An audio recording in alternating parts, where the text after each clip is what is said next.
What is up, Truth and Transparency Bomb Squad? The bombers, what is good? How you guys doing?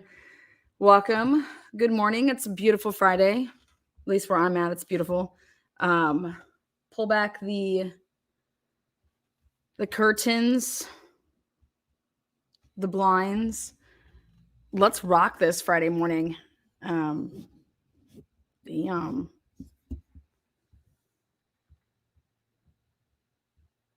feeling feisty today.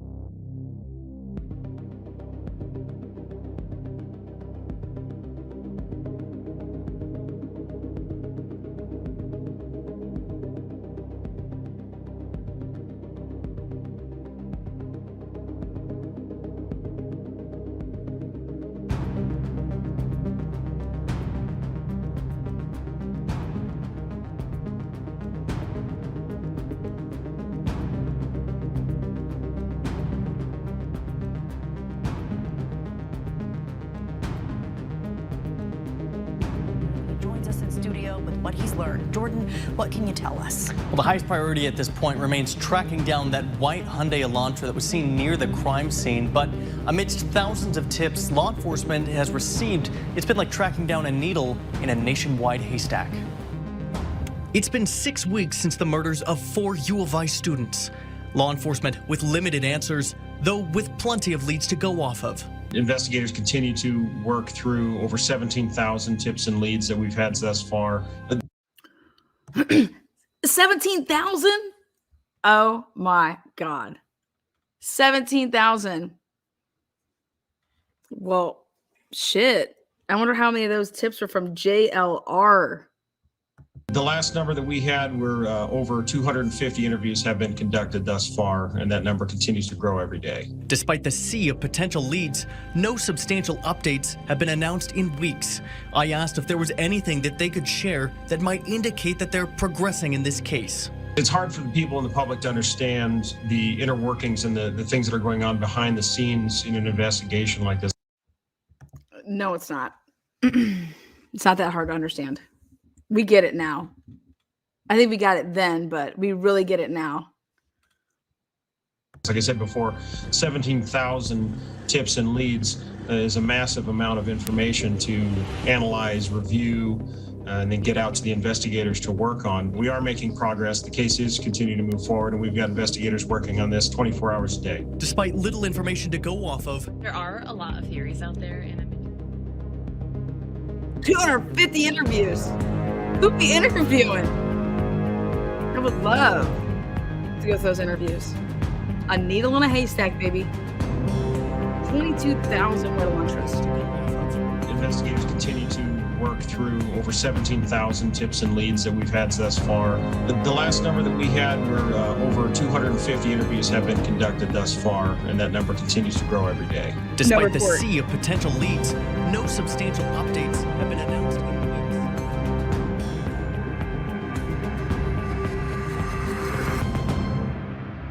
In this case. It's hard for the people in the public to understand the inner workings and the things that are going on behind the scenes in an investigation like this. Like I said before, 17,000 tips and leads is a massive amount of information to analyze, review, and then get out to the investigators to work on. We are making... Why did you need 17,000 tips? You just needed one. Brian Koberger, you got it from the FBI. Who needs 17,000 tips? Well, we need to give that to the fucking attorney that ends up taking this case to defend this man. And they're going to have to go through all these fucking tips. Nothing but the tips. Nothing but the motherfucking tips. Progress. The case is continuing to move forward. Oh, shit. I told you I'm feeling feisty today. I went to one of my old school videos right here. Because you can't sit here and tell me that Truth and Transparency wasn't on it from nut one. Because we were. And we are.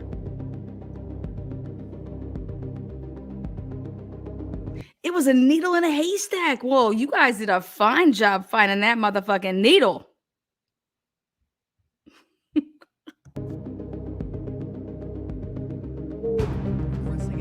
police. It's hard for people in the public to understand the inner workings and the things that are going on behind the scenes in an investigation like this. Like I said before, 17,000 tips and leads is a massive amount of information to analyze, review, and then get out to the investigators to work on. We are making progress. Who believes this shit?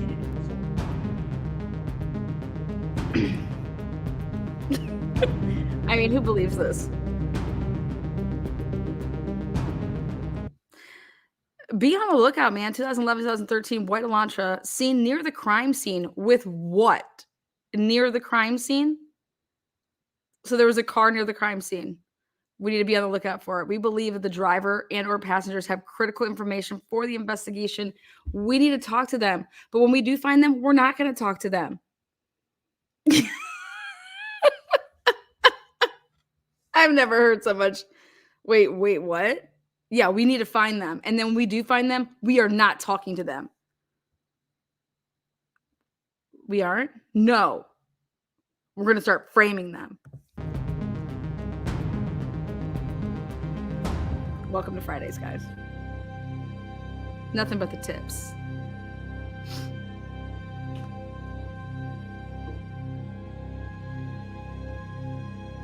Were the police looking for passenger of the car to come forward? Because the police already had Brian Kohlberger's 2015 white Elantra because they already had the what do you call it? The FBI's tip, Brian Kohlberger. Maybe a big break in the case, a grainy image of a speeding car that could be the white Hyundai Elantra police are looking for. A night manager at this gas station in Moscow, Idaho, discovered surveillance video that showed a white sedan driving by on the night the 4 University of Idaho students were murdered. The timestamp says 3:45 a.m., right in the time frame in which police say the killings took place. The video. So we're saying the killings took place in the time frame of 3:45. We see a car driving though at 3:45. This must be the killer. I sometimes wonder if the news truly listens to what they put out. During the time frame of the murder, we see this car driving. So then they drop off the killer? I mean, what? Has been handed over to police. It shows the car traveling on this road outside the gas station. It's just 1.2 miles from the house where the students were murdered. Was that Nancy Grace? Again, 3:29 to 4:02 a.m. White Elantra is seen making 3 passes by the 1122 King Road residents, according to the probable cause. According to the lies. According to what probable cause? Oh, to arrest Brian Kohlberger. Well, that would be in any probable cause, right? Well, no, not necessarily. What do you mean? That wouldn't just be a fact that would be in any probable cause to arrest whoever in this case? Well, you're supposed to put in exculpatory evidence as well as evidence that would lead to an arrest. Wouldn't that be exculpatory, though, if you really think that the person that did the crimes was in the white Elantra? So would you put that in a PCA for anybody then? How would that work? Let me know. Let me know, law enforcement. Please. Nothing but the tips. Welcome, Vicky. Idaho students were murdered. The timestamp says 3:45 a.m., right in the time frame in which police say the killings took place. The video has been handed over to police. It shows the car traveling on this road outside the gas station. It's just 1.2 miles from the house where the students were murdered. Who's out at 3:45 a.m. speeding? And this is significant, Harris, very significant.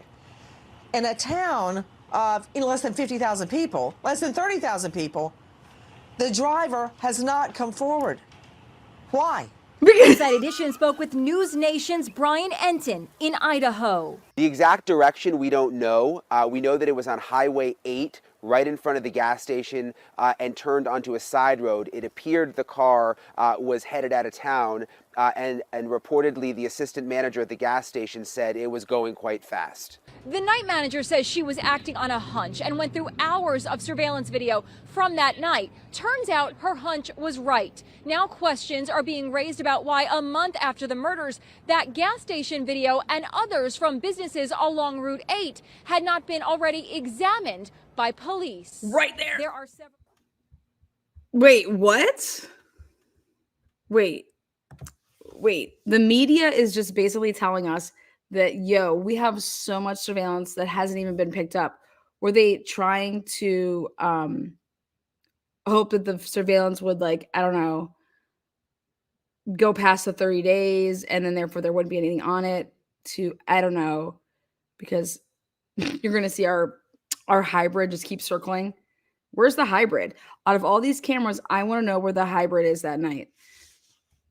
I've tracked it down through all the body cams and the dash cams that were available that night. If you go and you do FOIA requests, we have those, so we can pinpoint where those two officers were with the one hybrid car that looks very similar to a white Hyundai Elantra, if you ask me, especially if it's shitty, grainy footage. But more importantly, why aren't they going out and grabbing all the surveillance cameras in the area?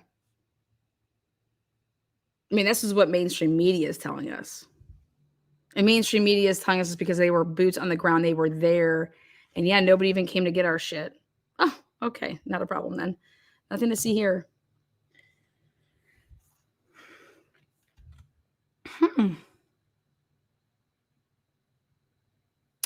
Again, 3:45 a.m. traveling away from 1122 King. You guys, I made this video so long ago. And then here it will be 6 months later that Jay with Ann Taylor's team comes out and says, you guys are following a car that is going the wrong way at the wrong time.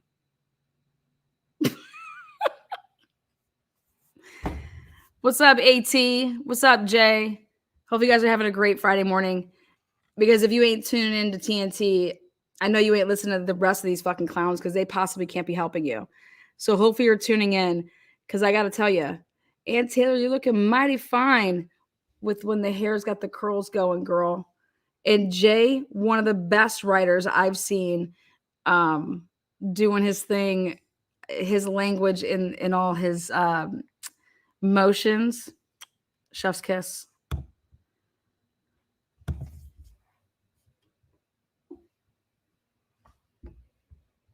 What's up, Mandy Joe?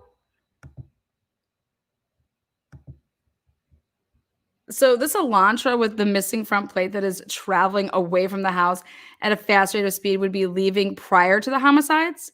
Homicides that the public were told happened between 3 and 4 a.m. Ah. What's up, True Crime Overtime with Rose E? Is it Rose E? I don't care what anyone says. Atlanta is the best.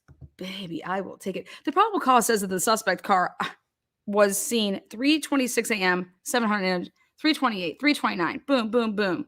Idaho students were murdered. The timestamp says 3:45 a.m., right in the time frame in which police say the killings took place. The video has been handed over to police. It shows the car traveling on this road outside the gas station.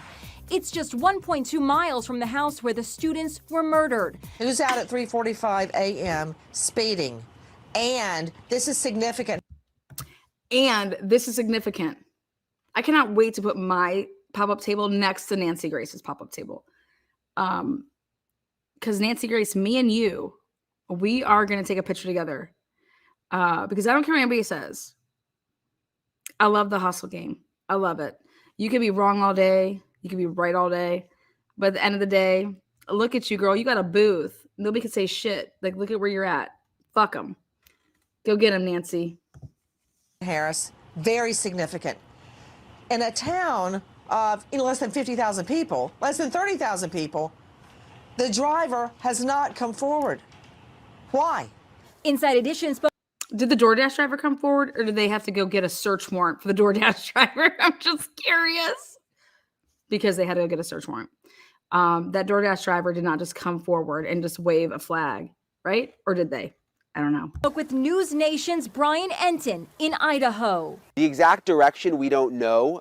We know that it was on Highway 8, right in front of the gas station, and turned onto a side road. It appeared the car was headed out of town, and reportedly the assistant manager at the gas station said it was going quite fast. Now, if I was Brian Kohlberger, I would go on the stand and be like, "That's me. That's my car. I was traveling at a high rate of speed at 3:45 in the morning, away from the house. I was getting out of town."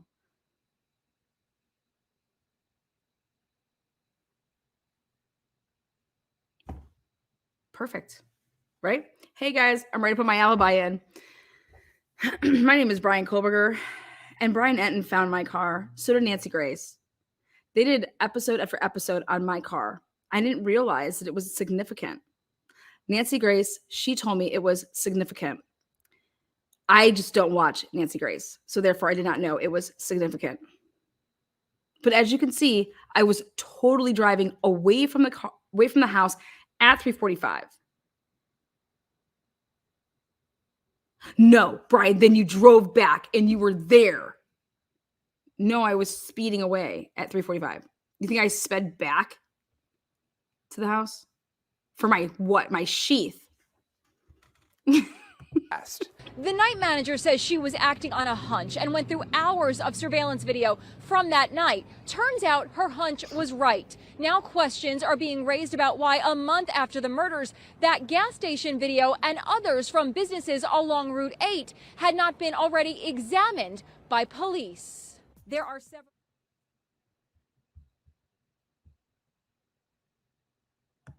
What date and time did the night manager turn over this footage to the police? Because the police didn't come to her. She did this on a hunch after December 7th, 2022.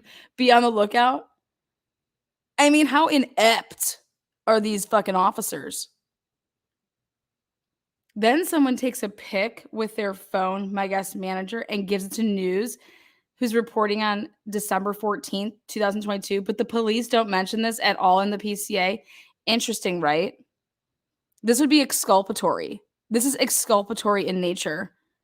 That a similar looking vehicle is seen speeding away from the area at 3:45. But it's not mentioned in the PCA. But the news seems to think that it's super important. It's a car that looks just like the car that you're looking for, right? How do you know that it's not the car? Wait. Let me see the car that you're looking. Let me see the video that you have of the car. Oh, wait. It's going the wrong way, right? So just like this car. This is anybody that believes this, I'm sorry. You can believe a lot of things, but you cannot believe this. You cannot believe this case. I'm sorry. Go and believe everything that you want. But if you truly have followed this case from the beginning to the point of right now, and just the fuckerage alone should make your blood boil. And you guys aren't even a parent. You guys aren't a victim. We're just what? People that follow true crime, right? Well, this is pathetic.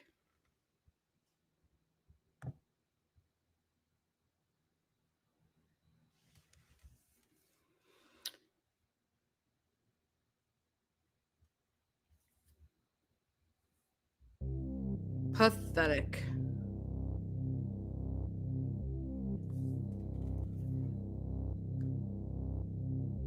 Now, again, this was just the intro video. Pulled this back out from back in the day. Thought it was worthy of her time. And one more time, Nancy, here she comes. The students were murdered. Who's out at 3:45 a.m. speeding? And this is significant, Harris. Very significant. Who's out at 3:45 a.m. speeding? That is that the is that the hybrid?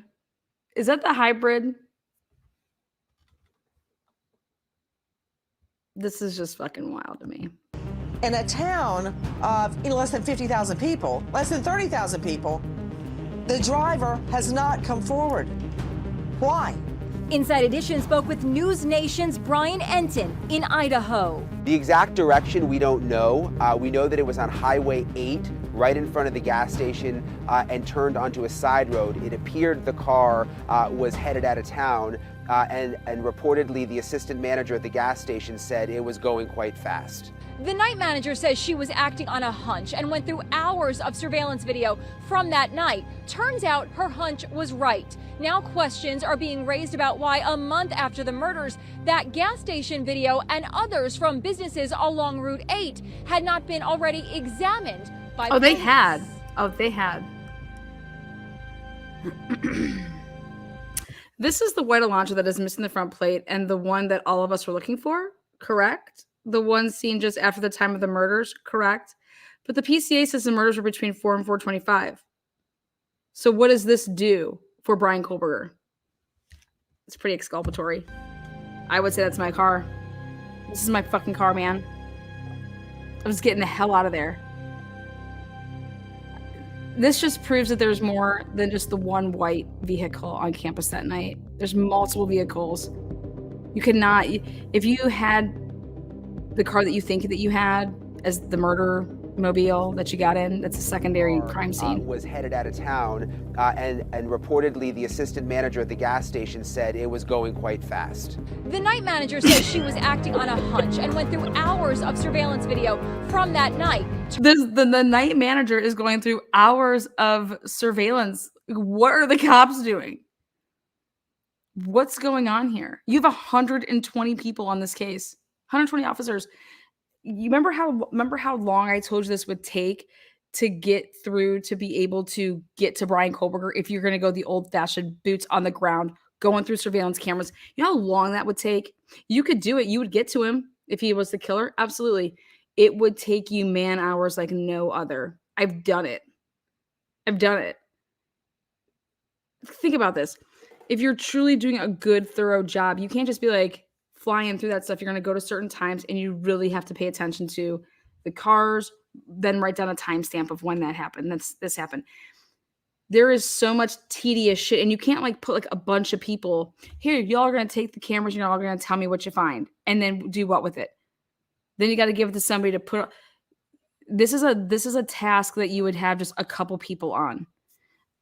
But now you're going to take in WSU's cameras and all the businesses over there, Moscow, and you think that in 7 weeks you're going to be able to put together what they put together? Absolutely not. I'm sorry. I don't buy it, and that's why they can't prove it. If they could prove it, they'd show their work. They can't do that. They can't do that. And then you got 3 people, frickin' frack and frack. Thing 1, thing 2, and thing 3 now. So you got Don Daniels, you got Blaker, you got Payne. These are locals. These are the local people. But ISP, ISP took over Brian Drake's case in 2020. Why didn't ISP take over this case? Especially when you're talking about, if your suspect is becoming, okay, we think it's this guy that actually traveled from Washington to come over and cross state lines. Why didn't the FBI just take over? And then we're talking about 3 different jurisdictions. Why wouldn't this be with the FBI? Think about that.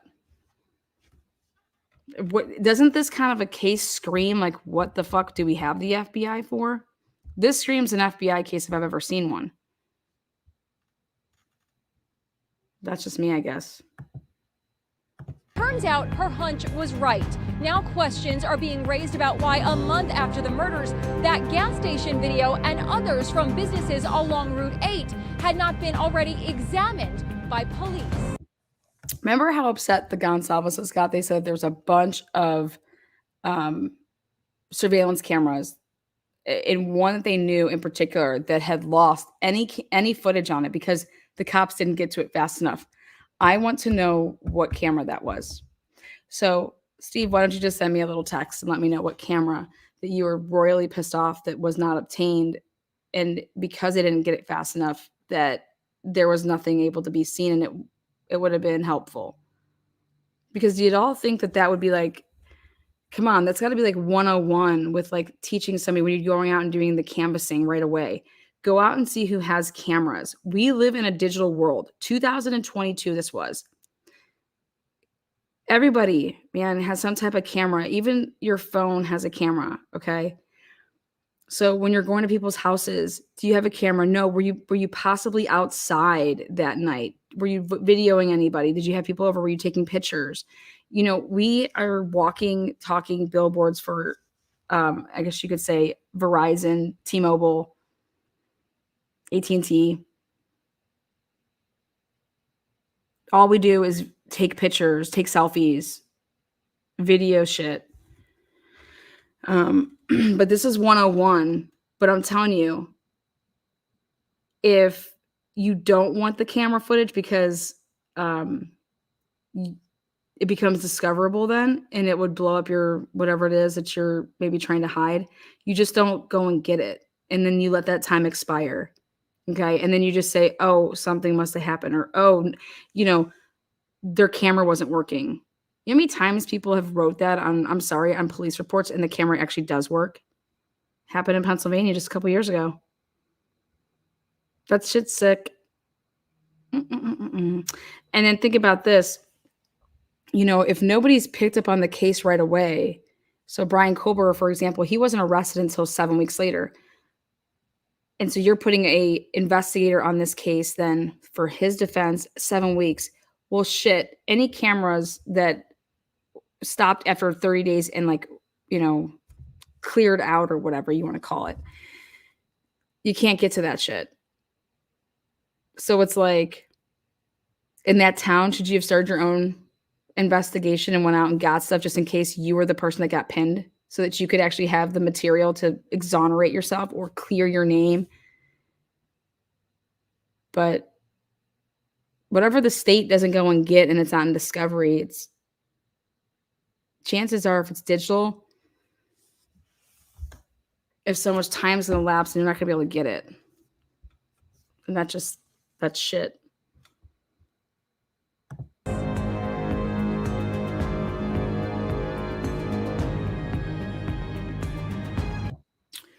So with that said, yeah, Mandy Joe, quip all day.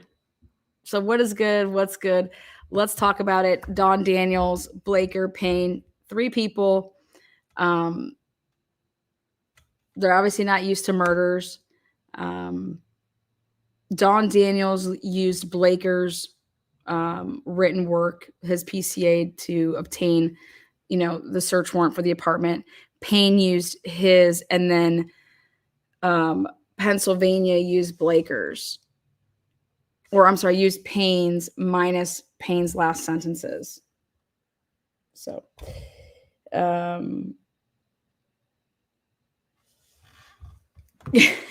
Mandy Joe, I love her.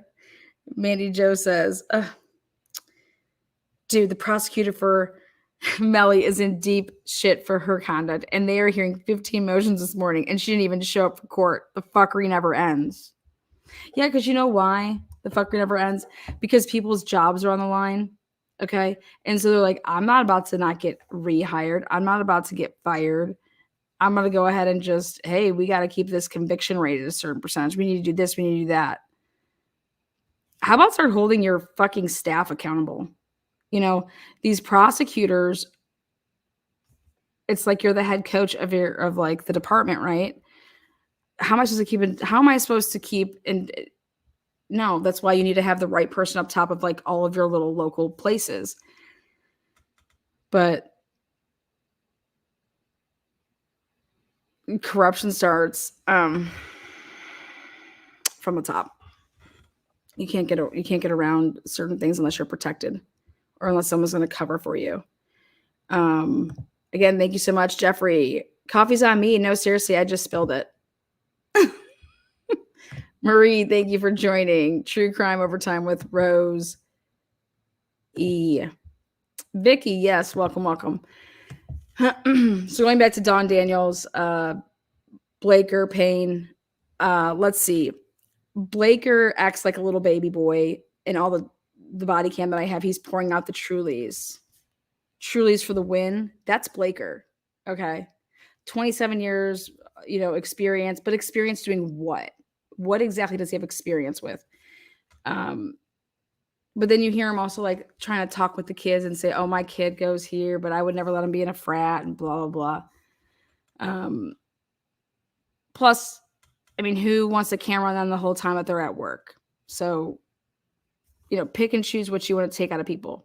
Then you have Payne, who's only been with the force for 2 years. Okay, cannot believe that he was leading this. To the point of like, wouldn't you all look at each other and be like, why the fuck is Payne taking the lead on this? We've been here for how long? Okay. I think there'd be a lot of animosity. So how do we know that people within within there be like, yeah, let's fuck this up for him? You know what I mean? They're pissed off that they didn't get the lead for this. So think about it from that standpoint too. You got all this political stuff going on. Well, they got stuff going on in between within their departments. And I think some people would be really pissed that why is this fucking dude, the lead on this? Well, let's fuck this up for him so he'll never lead again. Bye-bye. Then you got Dawn Daniels. Dawn Daniels, so much shit happened over at WSU. You got cops getting blowjobs to get people out of, tickets. You got people having sex with possibly underage people up at the, in the like suite area of like the gymnasium. I mean, you just have mad, wild shit going on, both campuses, right? But before all that, back in the day, Dawn Daniels was part of like, hey, they were all getting company cards from Chase, and they were all going to like places like Hooters in Pasadena. They were putting like Home Depot products, Walmart products. They were using their company Chase cards to purchase, personal items, racking up like $30,000 a year. And then like, paying that off as they went or whatever. But one guy got fired for it. He then ended up getting rehired, but he was the only Black person that was probably in that force. His name, I got it right here. I went back to my old beginning folders. Brian Jacobson lawsuit here. Yeah. Wrongful termination. He's like, all these motherfuckers were doing this shit. Why did I get fired? Just because I was using my JP Morgan Chase corporate credit cards? At WSU, the purchasing officer is responsible for distributing the JP Morgan Chase corporate credit cards to employees who request them for travel purposes. JP Morgan Chase and Company contracts with the state of Washington to provide interest-free, non-revolving credit accounts for state business travel. Interest-free. So these dudes and females were taking these Chase credit cards, going out and making purchases for their leisure, for their homes, vacations, interest-free on these Chase credit cards, okay? The travel cards have both the employee's name and WSU's name on it. And individual credit card statements are mailed directly to employees for payment. Employees are typically reimbursed for travel expenses prior to the due date on the statement, provided they turn in the travel receipts in a timely manner. WSU's state travel charge card policy. You guys want to see it? Lana digs it all up. Lana just gets up in that shit. Let's see. Share screen. Oh, wait, here we go. Oh, so many screens up. Okay, there we go. Here we go. Again.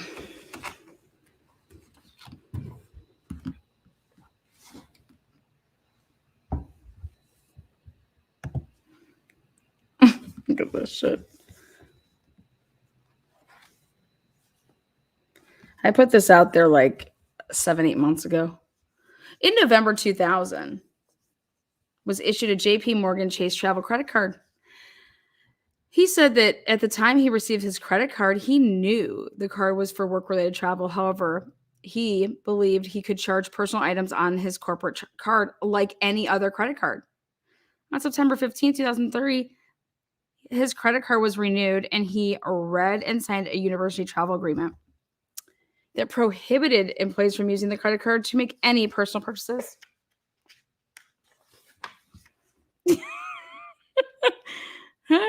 Tattoos. Let's go get ourselves.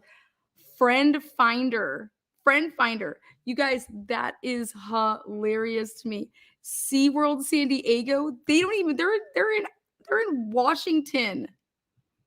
Okay. Barnacle Bill's Aquarium. $250 fucking dollars from Barnacle Bill's Aquarium. What the hell are you buying? Harry Ritchie Jeweler. I got Jacob the Jeweler. SeaWorld San Diego.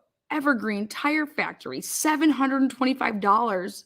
Got himself some new tires. Office Depot. Hooters. You guys, welcome to Fridays. Oh, shit. You guys, tattoo. Let me get my tattoo. Oh, Hooters. Joey spent $21 at Hooters. That's a bust. Friend Finder. Go ahead and Google that. Yeah. So funny to me. Let's see. The following are some examples of his personal charges listed in a WSU travel transaction detailed report. You guys, I can't. Oh, hell. Barnacle Bill's Aquarium. Sorry.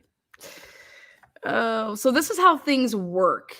Okay. At these, obviously this happened in 2000, 2003. But once you're a cheater, you're always a cheater, right? But the best part I got about this guy was he's like, wait a second. You're going to fire me for doing what everybody else is doing? No. Is it because I'm black? Because I think I would think that too. Why aren't you firing all these other fucking people? They're doing the same thing. How do you think I knew how to do it? How do you think I knew that we would never get in trouble for this? But why am I getting in trouble for this? Well, because someone has to go down, right? He sued, he won. He did. Let's take a look. What else do we got here? There is no dispute that he charged personal items. There's no dispute. Appellant travel credit card transactions after September 15th reflected 2 purchases, Amazon. I wonder if they were going for his clicks. Why don't we start checking out if they still do credit cards? Maybe we can see if they purchase anything from Amazon for the knife or something.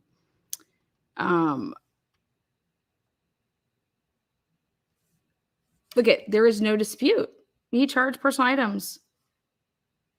He paid his balance due in full December 23rd, 2003. Desiree Jacobson testified that from 2000 to 2002, it was the normal practice of purchasing officers to include a letter explaining the proper business use of credit cards issued to employees. However, there is no evidence appellant ever received such a letter. But he goes on to say basically that, listen, the issue is, then we get to this guy, which is cool.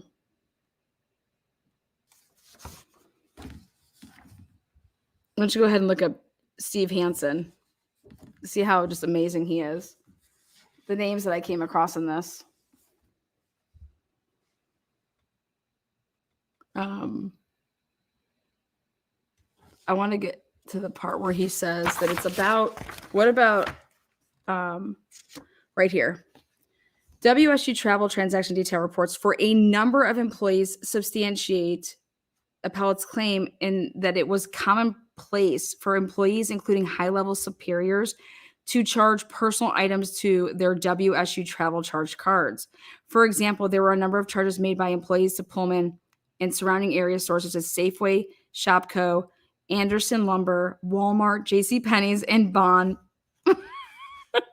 And so he included these attachments. Well, on that list, one of the people was Dawn Daniels. And I said, I know she's been up in Hooters. Dawn Daniels, I'd have a beer with you in there at Hooters in Pasadena. Where you at? Chief Hansen testified that the mission of the department is to uphold and enforce the laws of the state. Chief Hansen stated that as a police sergeant and supervisor to other officers, he expected appellant to understand university policies.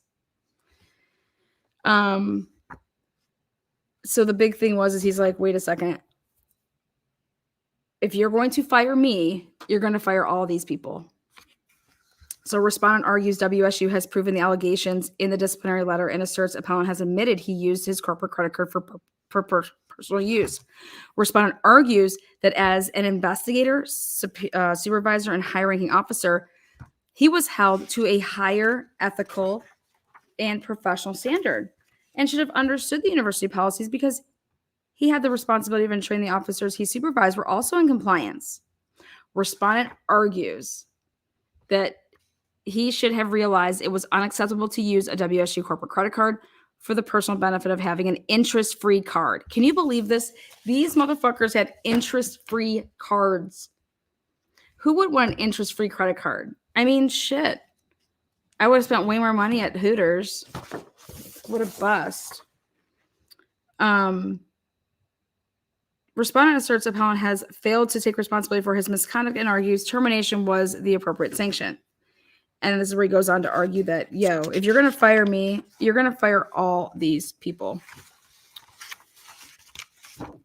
And so he puts everybody on blast, including Dawn Daniels. So Dawn Daniels has been known to cut corners in the past. She used her corporate credit card for reasons that she shouldn't have. And homeboy, WSU Brian Jacobson lawsuit, he won. Now, I don't know why the hell he ever went back to go work for those fucking assholes. I would never go somewhere where I wasn't wanted. I would take my money with my lawsuit and I would go somewhere else. I think he's still just floating around in the Washington world. But they've been cheating for years. This is nothing different. Then wanted to pull out to show you guys the dates on all of these. Pennsylvania had first dibs. They got their search warrant signed first.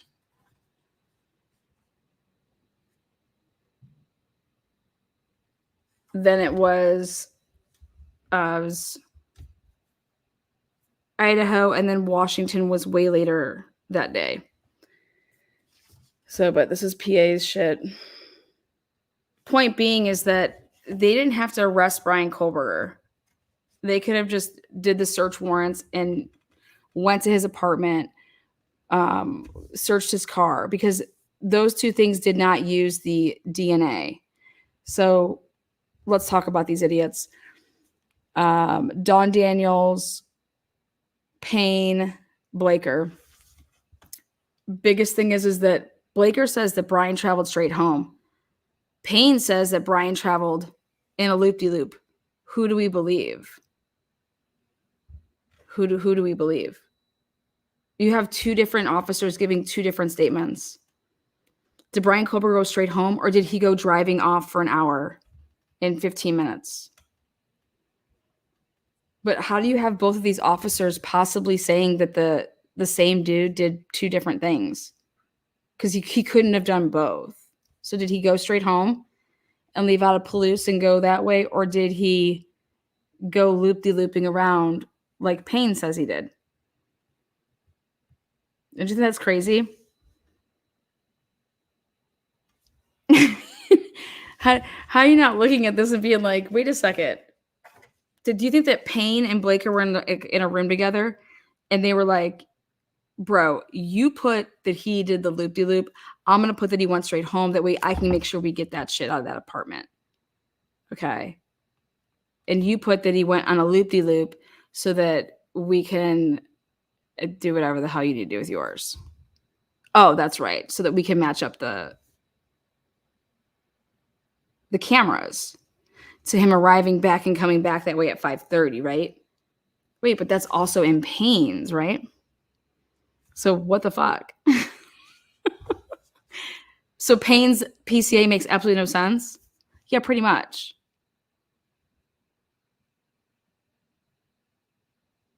So let me get this straight. The Blaker went to Dawn Daniels, sat down with her and was like, here is the probable cause. Okay, thank you. Oh, he came straight back here. Yeah, that. looks like it's going to have lots of blood. Absolutely. Okay, great. Yes, I will get this signed right away. I will not mention the fact that we totally got his parents' DNA fucking illegally. We'll just leave that totally off. We'll put it on and then we'll just say don't include it. Like, why even fucking mention it? So, hey, Don Daniels, can you explain why you even mentioned the DNA from the trash if you weren't going to use it and you said just exclude it? Like, why did you even mention it? So then, okay.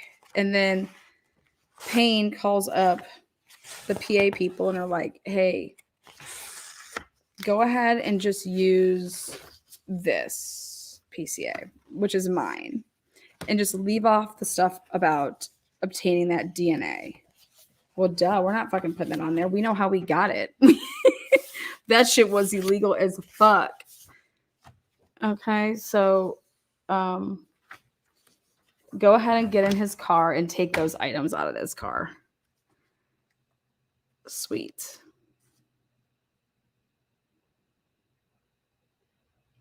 Let's take a look now again, in case we forgot what he got here. Let's take a look. What was in his car again? Swab Ziploc baggie with pink zipper, 7, 9 plastic baggies with green plastic baggies, 36 dimes, 32 nickels, 8 pennies, gloves, receipts, car insurance card, car registration, hiking boots, Comfort Inn room key holder. Did anybody ever look up what Comfort Inn that could have been at? It's just a key holder, though. And stay information. Tire irons, shovels, goggles, floor mats, reflective vest. They took the floor mats, the goggles, used water bottles, wrench, door panel, seats, and seat cushion. They just took this motherfucker apart. Look at that. Used, wrench, door panel, seat cushions, headrest, ripped out, seatbelt, visor, fiber, brake pedal, gas pedal, phone charger, Band-Aid, wrappers, maps, documents, seatbelt, boot. Nothing further.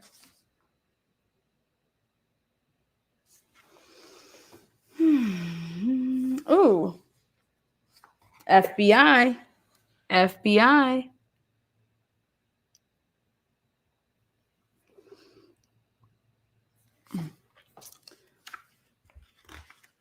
2015 Hyundai Elantra.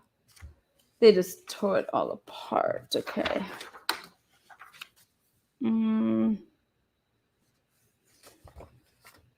December 29th, 4:35.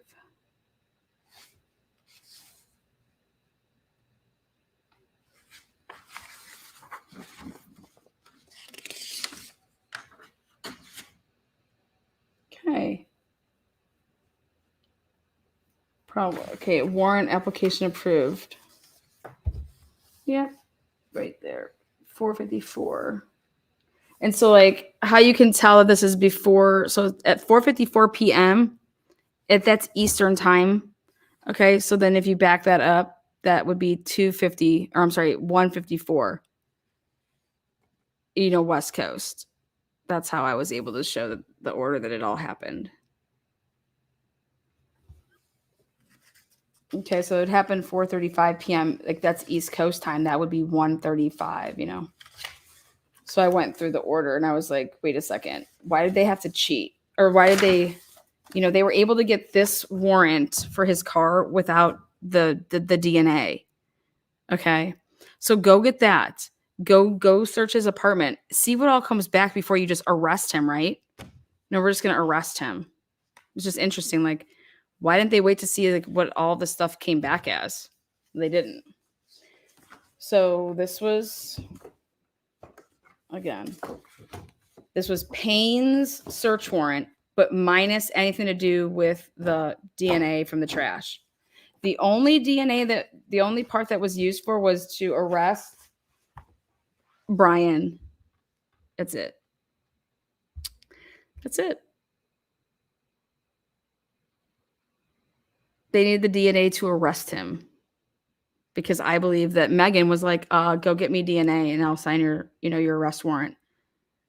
Because they were saying how like there should be tons of shit, Look at this crime scene. You keep writing this stuff on these search warrants. It's saying that there should be traces of all of this shit, but you keep coming back with nothing. Nothing. You're coming back with what? A genealogist that says, oh, it's Brian Kohlberger. Oh my God, we ran it, Steph. We ran it. It's Brian Kohlberger. Just work your way backwards.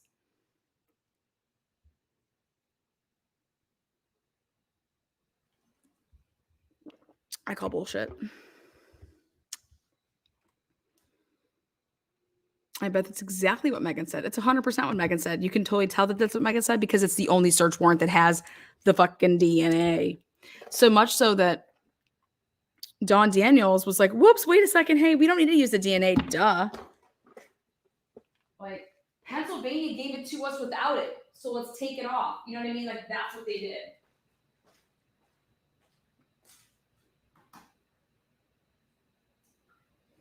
Mm-hmm. But see, I believe that Dawn Daniels is in the clear. I think that Dawn Daniels was like, you know what? I learned my lesson back in 2000. I'm in the clear. Good morning, watching from Bakersfield, California. Why do I think that Dawn Daniels is in the clear? Because I think that she was actually the only person that was being on the up and up. I think it's sus, but I think that she was like, I think she had said something during her oral presentation of the search warrants that said, you know what, just ignore that part of it. Ignore that part of it. Just give us our search warrant based off of everything minus the DNA. And I believe that came from once she saw that Pennsylvania signed off. Pennsylvania signed off on a search warrant for Brian Kohlberger's car to be searched and his parents' house to be searched. Off of what? Off of nothing, but whatever. If you think about it, what they didn't use the DNA. They didn't use that the DNA was a match to his dad and blah, blah, blah. Like none of that was used. So think about it. What was used? And that's been Anne's argument. Wait a second. We're asking for this stuff because you put we want the search warrants. We want to know what you guys said to get these search warrants because what you said in these search warrants is how the fuck you got probable cause to search shit. So we need it. So what did you say and what did you do? And guess what they used? They used the FBI tip with the IGG. So, because that's what it says. And I don't understand how people don't get that. In order for you to arrest Brian Kohlberger, in order to get his physical DNA, you had to arrest him. Then you took the swab. Then you tested it against whatever the fuck you had. Okay? To have your little matchy poo. But you don't get Brian Kohlberger's DNA. All right? Without arresting him. So how did you arrest him? All of that is relevant. And you're going to turn it over. And when it's all poisonous and gets thrown out, this is why. So you had no probable cause. And that's what Ann Taylor is saying.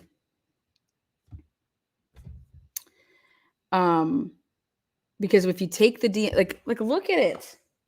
How the fuck? That's what everyone's like, wait, how did you get, what's probable cause here for you to arrest my client? Where is it? Show us. You didn't even have the reports written up.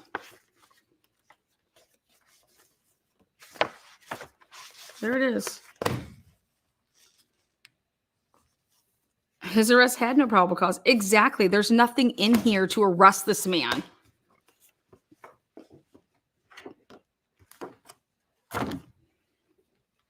And some of this stuff, like, it doesn't matter who it is, right? But you're so fucking married to this now. You are so married to this you know? This white Elantra. What kind of car did the DoorDash person have? You know, you can see all this. Well, what kind of car did the DoorDash have? You should be stating that because it should show you that it's not the DoorDash, you know? But you don't know probably what fucking car the DoorDash had. You don't think that's like important? He was there at the time of the crime, or she. I think it's very important. Yes. Amen. Amen. I've been saying this since January. Exactly. It's disgusting. Because I want to know what probable cause you had to like go for this dude. And it didn't come until all the way at the end.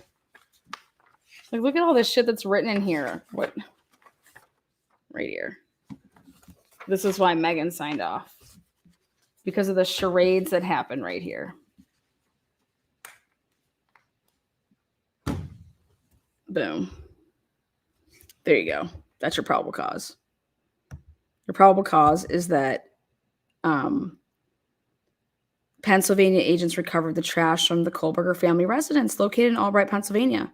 That evidence was sent to the Idaho State Lab for testing. Claps for you. On November 28th, 2022, the Idaho State Lab reported that a DNA profile obtained from the trash and the DNA profile obtained from the sheath identified a male as not being excluded as the biological father of suspect profile. Again, how could you just not go and get his DNA?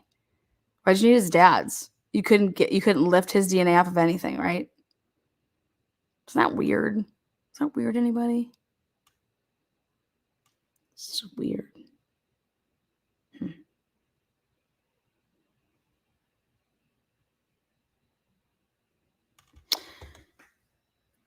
I can't believe the judge hasn't ruled on even the cameras yet. No one was sick. Something is going on.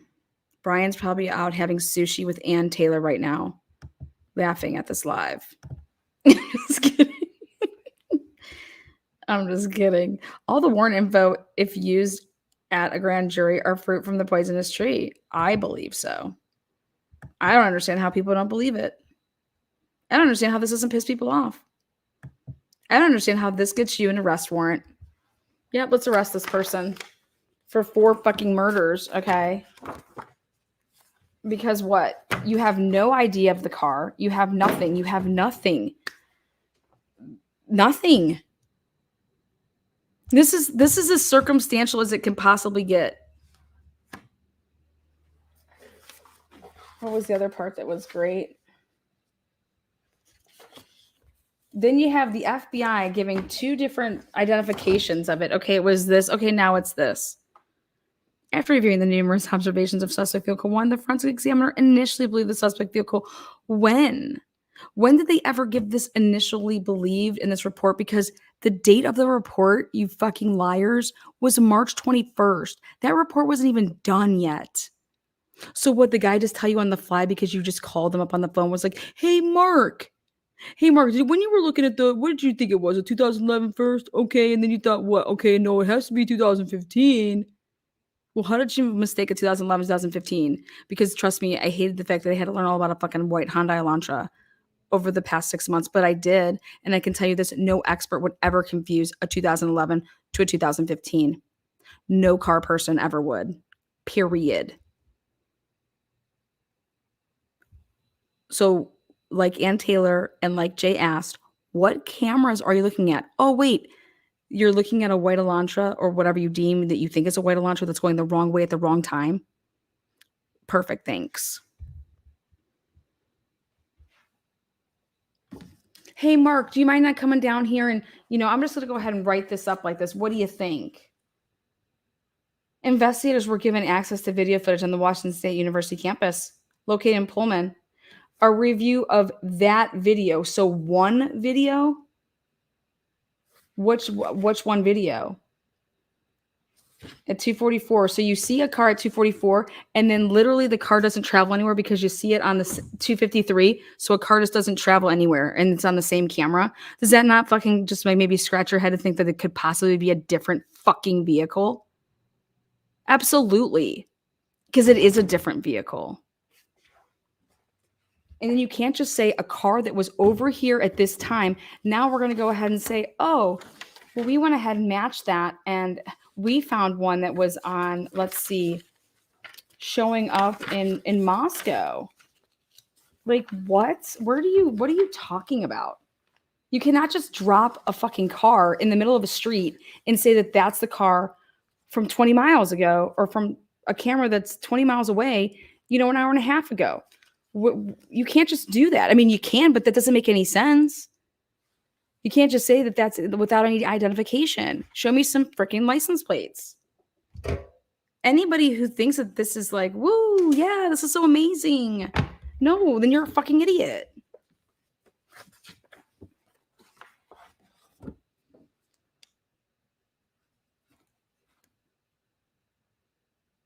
He applied for an internship with the Pullman Police Department in the fall of 2022. I call bullshit on that. Okay. Why would he apply in the fall of 2022 for an internship? He did not. He applied in the spring. When I have the emails. You wouldn't apply in the fall because that's not even how it works, you dumb fucks. Who believes this shit? And if he applied for this and it wasn't for the fall of 2022, he would have applied and that would have been for like the next year.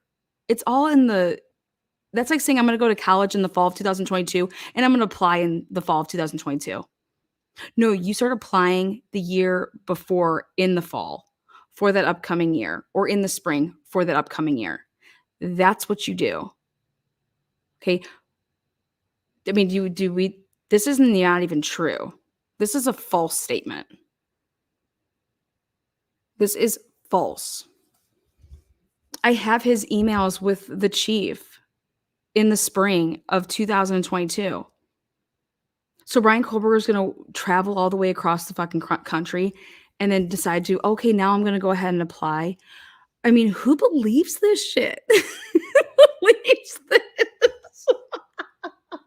I just can't with the amount of stupidity that's in here. And then, but I look at Brian Drake's PCA and I look at, Dr. Moore, Brian Drake. I'm like, yep, same stupid shit. Same liars. This is just all lies. And everyone's like, Lana, it's not lies. No, you're right. It's twisting words that you can get yourself out of. But there are lies. I promise. As part of the investigation, law enforcement obtained search warrants to determine cellular devices that utilize cell towers in close proximity. So I can't wait to see all the work that you had to do to exclude all of those pinging that were actually in the area and that were actually on. And it actually had contact with the victims. Every which way you just kept striking out when you were trying to get to Brian Kohlberger. Okay. When you got this name, you kept striking out on trying to get him. Like nobody was like in that room, like scratching their head saying like, dude, are we sure like that sheath wasn't planted? Because I know I didn't see it. You know what I mean? Like, get out of here. Are we sure that ISP didn't plant this shit? Because I know I didn't see it. You ever think that there's anybody there that's Moscow? I mean, come on. There has to be a couple Moscow police officers that are like, dude, what's going on, man? There was no sheep when I was there. I didn't see no sheep.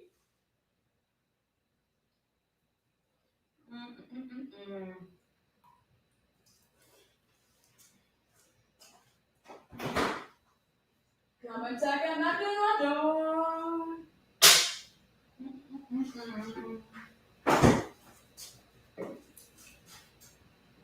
Oh my God, do we have the right guy? I don't know, but I'm not going to lose my job. The FBI wouldn't give us the wrong name. I mean, they did it. They did this IgG work. It's got to be good. Come and take a knock on my door.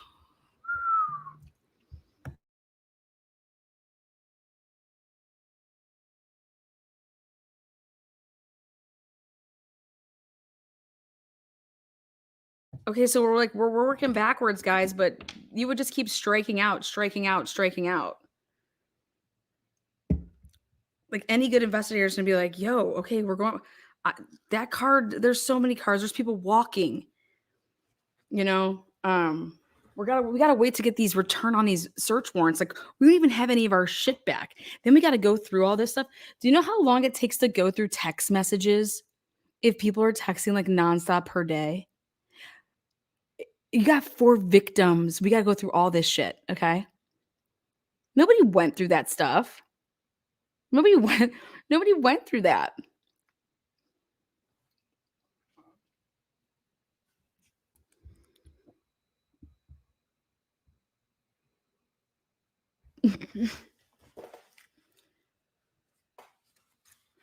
Right here on December 23rd, pursuant to the search warrant, I received records for the historical data. How did you get this? What did you put in this search warrant that got you historical data? You know who even said this right when this came out? When she read this? Ashley motherfucking Banfield. If Ashley motherfucking Banfield can put 2 and 2 together, okay? And AB, you know I love you, girl. You know we'll do a live here soon. We can't be telling everybody our secrets, okay? But if AB can put 2 and 2 together and say, how did you obtain this type of a search warrant? You got to have some good shit. No one's just giving you a search warrant for someone's historical data on their phone. She caught that shit, okay?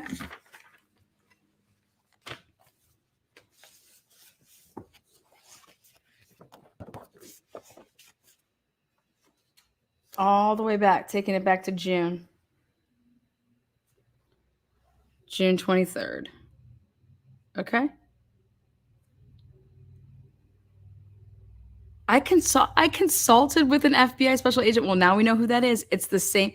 I consulted with an FBI agent that is certified as a member of the cellular analysis survey team, members of CAST. I was able to determine estimate locations.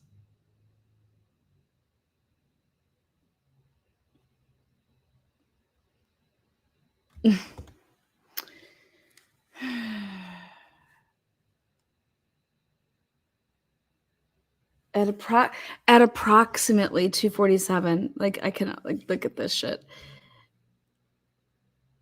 Consistent with leaving the 845 phone, leaving the Colbert residence. It could also be consistent with a lot of things. This is consistent. This is consistent with the movement of the white Elantra. Well, good thing, because Brian Colbert said he was out driving. None of this matters here, because you have to put this car that you think is his. You have to take this car that you think is his, and you have to put it on campus, and you can't. You can't connect this dot to campus. At approximately 2:47 a.m., the phone stops reporting to the network, which is consistent with either the phone being in an area without cellular coverage, true, but it's also consistent with what you just said, that his phone was pinging in an area that you knew that he wasn't at. So you're blowing up your own spot. You're just like, then it just turns back on miraculously at 4:48 a.m. Well, then he has to be one of the dumbest motherfucking people, right? Who would just turn their phone on like that? Let me just turn it on over here. Well, because like, who's gonna like? You think he just couldn't wait to turn on his phone? You don't think if Brian Colbert did this, he had a fucking burner? Come on. You wouldn't be touching your phone, man. Unless you have no control over your phone when you're driving, because you're hitting dead spots after dead spots, back on dead spots. And again, you're probably not even showing, I mean, this is their narrative. They're not going to put shit in there that shows, oh, wait, the phone did come on at 4:01. Oh, wait, it did kind of come in over there, didn't it? Oh, wait, look, it did actually kind of respond over here at, 3:16.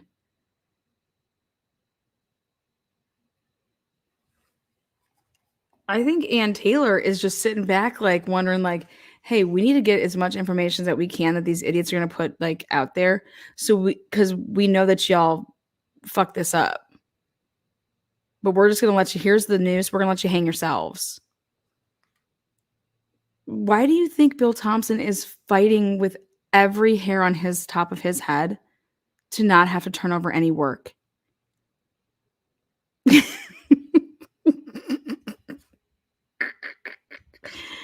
Oh, this is too much.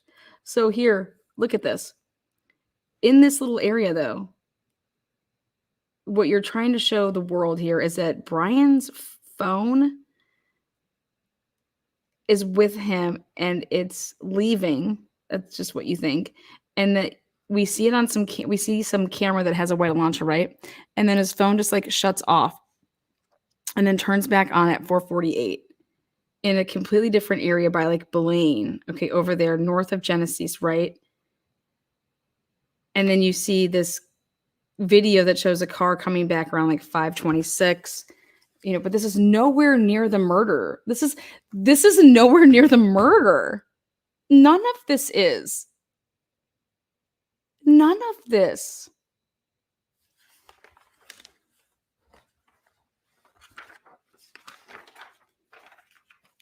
At approximately 5:30 a.m. It's utilizing resources, providing coverage to Pullman, and consistent with the phone traveling back to the from who? Who? Consistent with what? Could be doing a lot of things.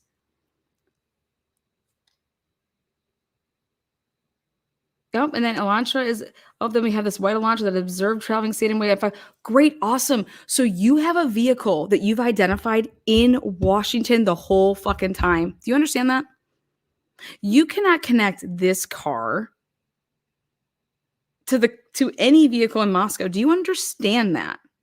In fact, you identified 2 different vehicles because when the FBI get involved and they say what the car is that you're looking at on surveillance cameras that are in Moscow, it's a 2011, 2013, which is completely different from a 2014 to 2016 that was same dudes saying, okay, the one in Washington is this.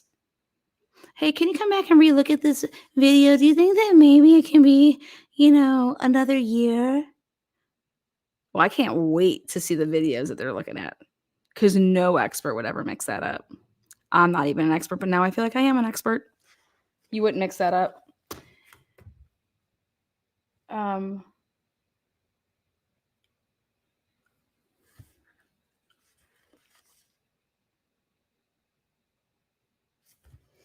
Now, let me show you guys something. Let me show you what this evidence would look like if we had it all. Oh, where is it? Come and take a look.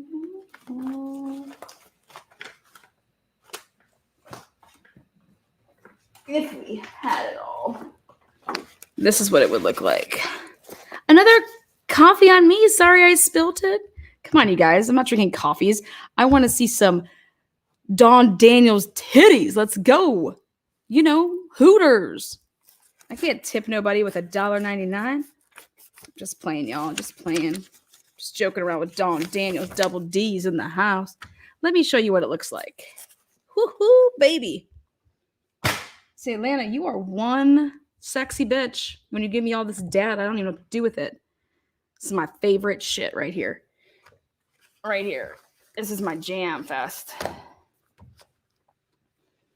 me show you how this works in good old Idaho.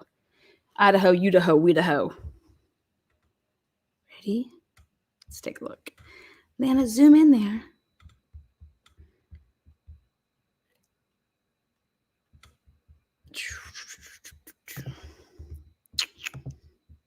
Let's go in a little bit.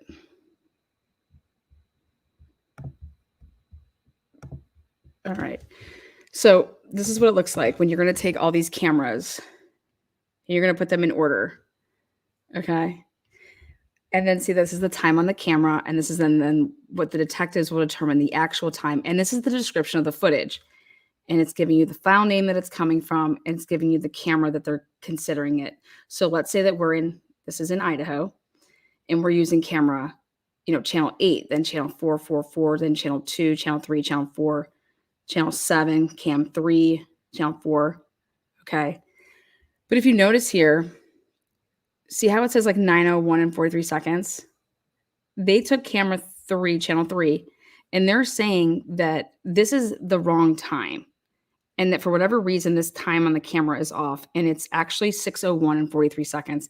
And it's based on doing what they like to say is when we're able to take other situations that happened and show that when you put it next to like those other cameras, it's proving that this clock on the timestamp of the camera is wrong.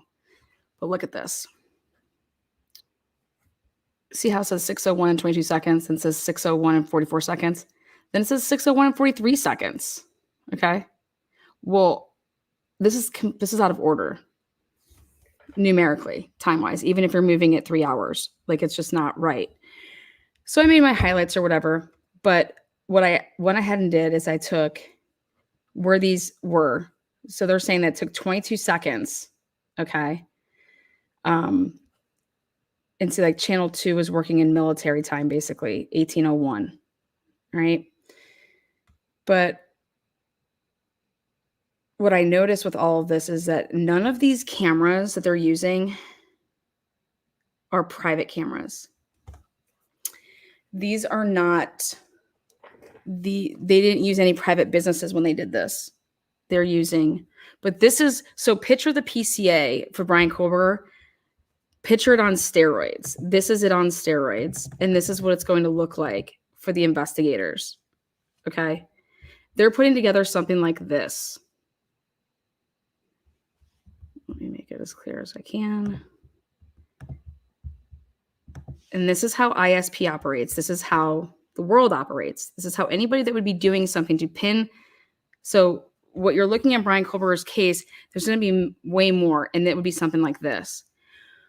Well, let me show you how I destroyed it. I took all of this, and first of all, I noticed that this stuff was out of order. Okay. Then I took a look at how long they're trying to say certain things past to try to say that this is his truck. Well, it does not take 22 seconds to get from this point on this camera to that camera. It takes like 3 or 4 seconds. It does not take 22 seconds. How did I do it? You physically do it. You physically get in a car. I did it for Sheldon Jeter Jr. You physically get in a car and you do it that way. You can even use Google Earth if you wanted to for like your sketch run through. Okay. So when I look at Brian Kohlberger's stuff, I went and I took these maps from like Genesee. I took Genesee to the Union Town. I took Idaho. I did Sand Road. I did all where these different cameras were. Okay. What their time frames were, how long it would take to make certain loops. Okay. Where you should be, things like that. All right. So I went through and I mapped this all out with what they're trying to sell us. Treat it as like someone's trying to sell you a broken vacuum. How are you going to prove that it's broken before you buy it? Okay. That's what I did. Just so you could see my work. It's all there. All right. And I took it with the PCA. And I did all of their little fucking sightings. And the first thing that I did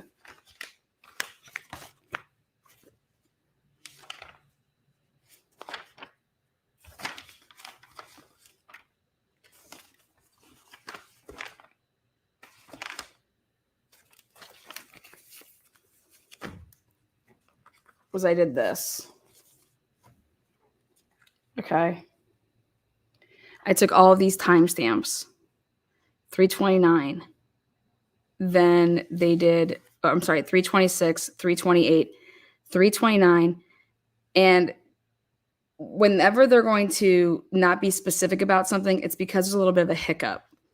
A review of footage from multiple videos. So they're saying here that they're using multiple videos. So I highlighted that. Okay, so we have more than one video, just like you'd see in this. Okay, multiple videos. Then, and it's vehicle showed multiple sightings of suspect vehicle 1 starting at 3:28.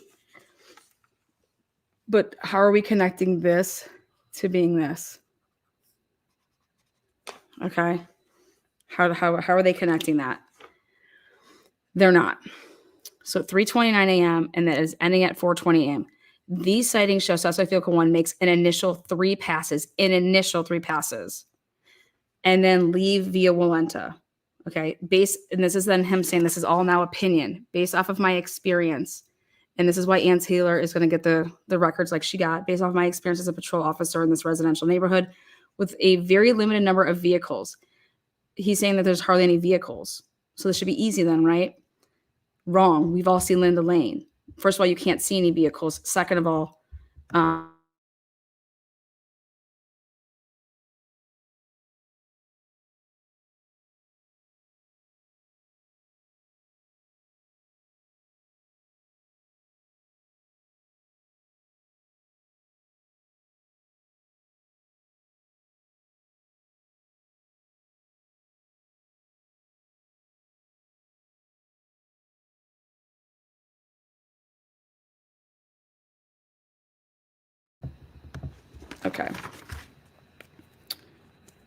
So,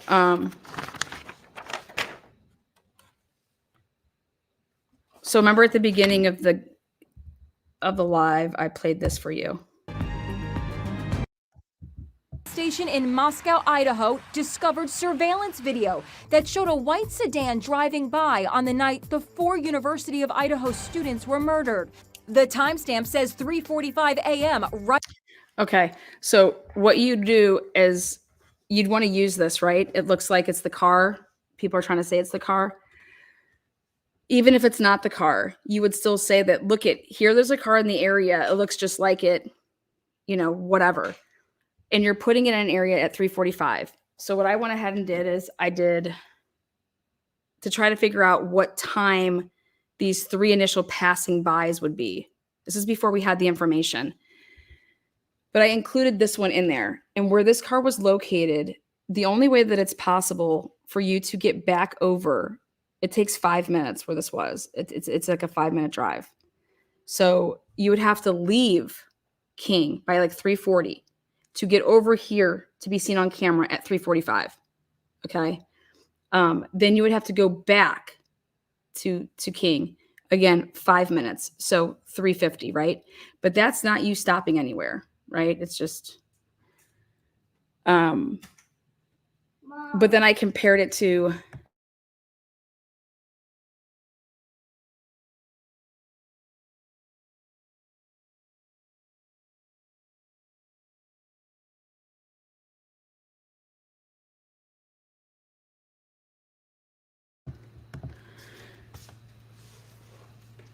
so then where this is at right here, you then have to you're speeding away, but then you're going to, travel back. But you're not seen on camera though until 4:02, where it says that's the 4th time, right?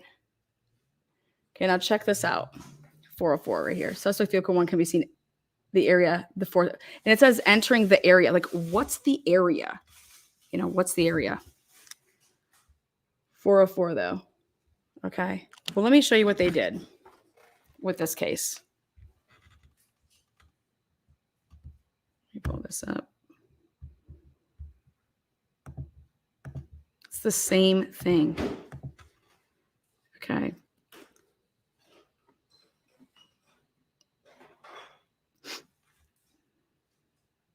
You know what? I'm going to pull up Google Map because it'll probably be better for me to show you like that too.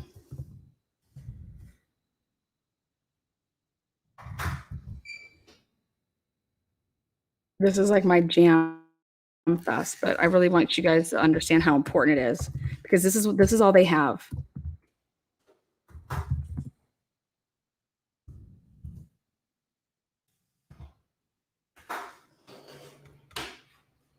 You have DNA that's going to get tossed. Okay, here we go.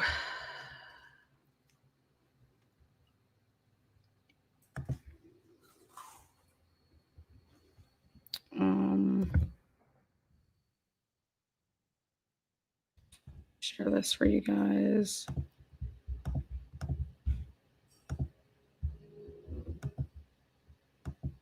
Okay. I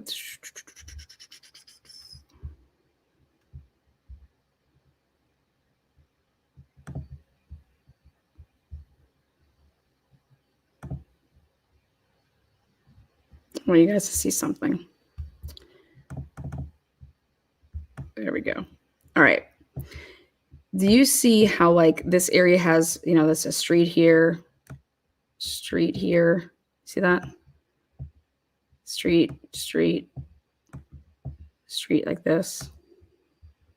Okay. Street coming around like that. You guys see that? You see how you can have with this as like a loop? You can come all the way up here, but like right in this little area here.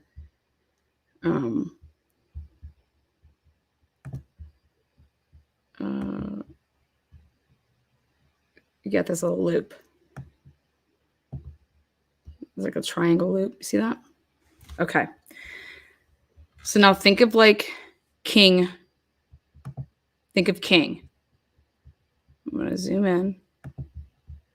And then king road, you know, if this was like the house, you have like, you could pass it, you know, you can go up by where like, you know, those apartments are.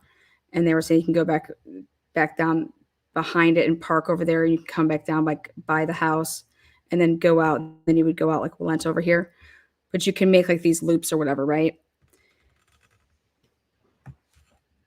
But so think of everything like the king area crime scene. It's very similar to this with what we're going to talk about, which is these loops. This is what they do. So, okay.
Still doesn't work.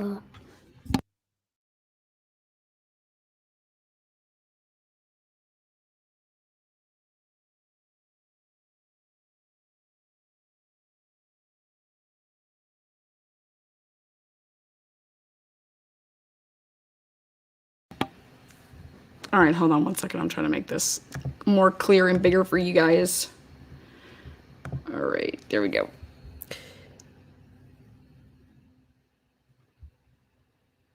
Okay, so remember how I was telling you pay attention to the 22 seconds here, 22 seconds. Make it bigger. Okay. See where it says second time. Moore's truck would be behind the church, northbound on Denver between Mr. Stedson Church, northbound on Denver, turns northbound on US 95. Then I noticed that these timestamps are just completely out of order. You don't go from 17 or 7:14 and 40 seconds to 7:14 and 50 seconds, and then you go back to 7:14 and 45, 7:14 and 44, or in 40. That's not how you count. That's not how you add, and that's not how you do chronological orders. Like this, none of this is in order.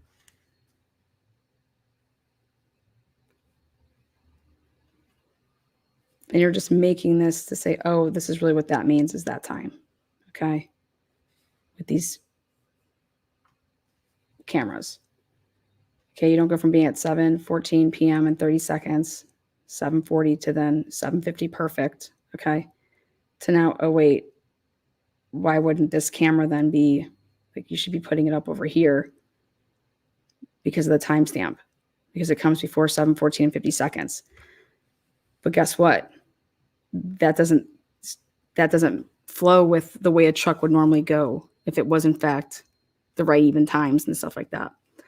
But here they do the same thing what they did in the Brian Kohlberger case, which is they're making it seem like Dr. Moore's truck is just making loops and going around. So I'm going to show you what that looks like. Okay.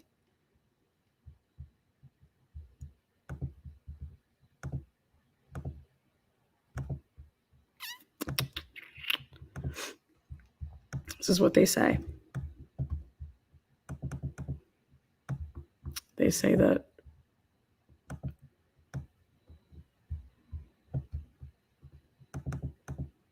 okay, so right here, this is the building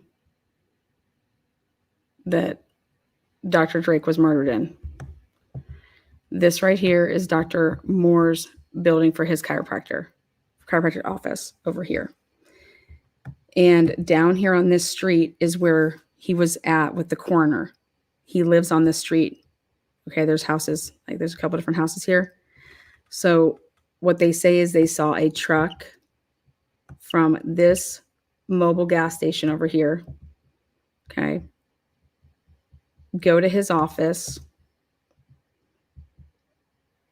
be at his office, then pull away from his office, come back down this road, go back this way, drive back through here,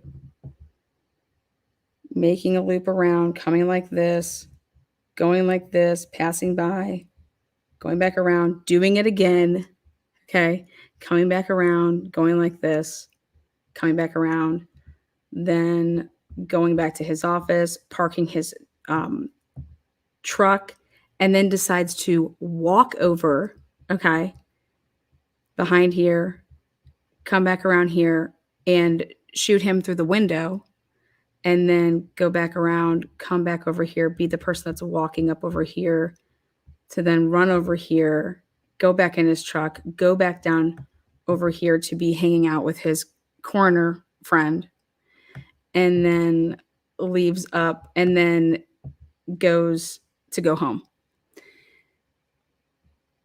And I said, excuse me? Like, wait, what? Wait, so that's what they're saying he did.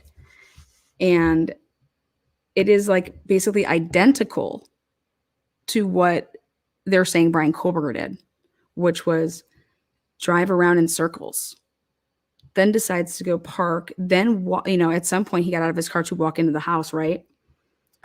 But more importantly, this is what they did. They use these cameras to tell this narrative, okay? Well, so the big thing is that you're married to this timestamp, and you're married to the murders happening at 7:26 p.m. So just like Brian Kohlberger's case, it's a very, very tight window, okay? And you're using all these cameras over here, all these different cameras, but there's so many more. They said they had 18 businesses. Well, I went ahead and counted. Channel 8, 4, 2, 3, that's 4, 5, 6, 7.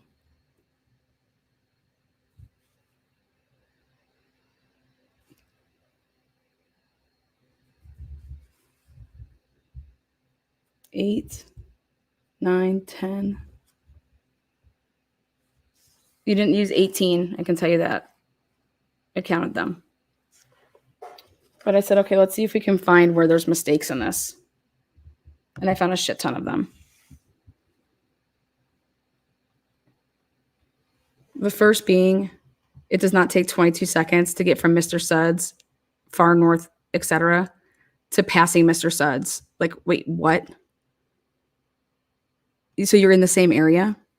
Let me show you what I mean by that. Look at that. 22 seconds. 22 to 44. Oh, wait, then this one's totally out of order.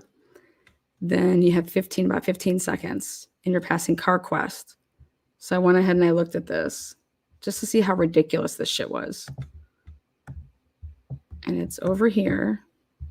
Back on out.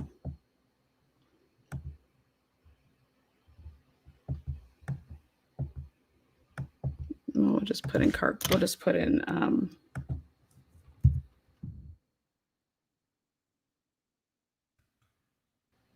there we go. This bank we'll put in Mr. Suds. There's the bank, Mr. Suds. Oh, wait, right here, right across the street. Okay, so take a look, guys. Right here. Mr. Suds car wash, right? They're saying from right here to going, so Wells Fargo, but right after Wells Fargo, there's the bank right here. Oh, look at that. Look at that. Hey, look at that. Hey, hi, Sheriff. Right here, Columbia Bank.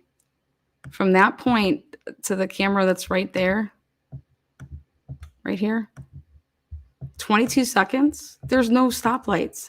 How does it take 22 seconds to get from right here to right there? Right there. Right there. Right there, like the blue thing. That's the blue, like right over. What are you talking about?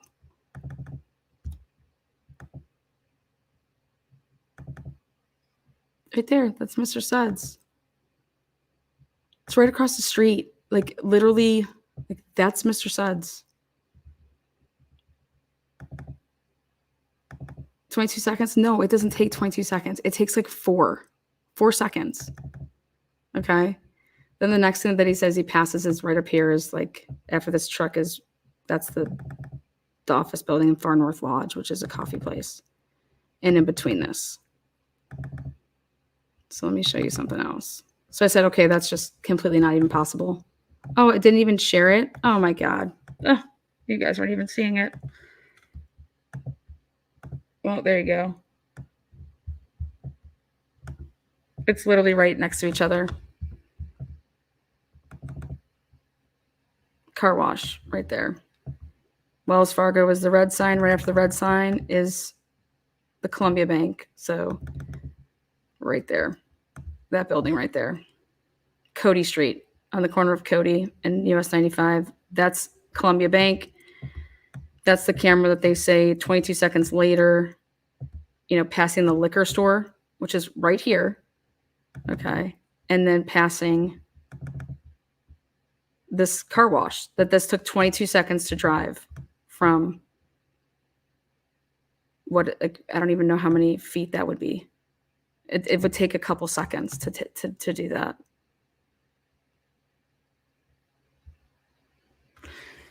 So, so this is how wild this is, though. When you want to look at, yeah, it takes like 2 or 3 seconds, not 22 seconds. Exactly. It's right there. All right. So then I was comparing this because it's the same people that did the investigating. This is Brian Kohlberger's people. This is who's investigating this case. This is what they're deeming as 22 seconds to take to go look at Mr. Suds, Far North, etc. Mr. Suds passing it. You're on this camera, you're on that camera. Moore's truck passing Mr. Suds, CarQuest. Okay. And then basically he's saying that from 6:02 to 7:13, Mr. Moore, Dr. Moore, is at the coroner's house and he's there from 6:02 to 7:13. Okay. And then we have a witness that emerges that night. Just like, so like there's a witness like Dylan. Okay.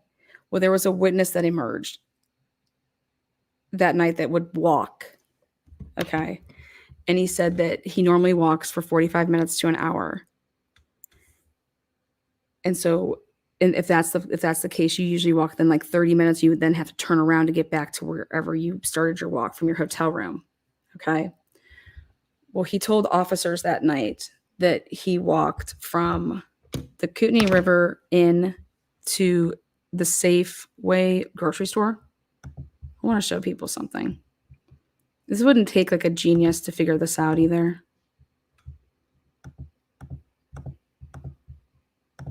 So if Dylan's saying that she saw something at a certain time, right? How are you gauging that she's giving you that time? Like, how do you know that's right? Well,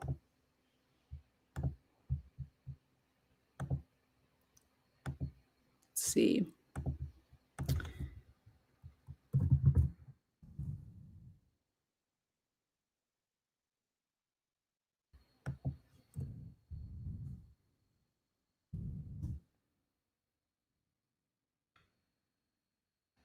So this is the hotel this guy was staying at, which is the casino.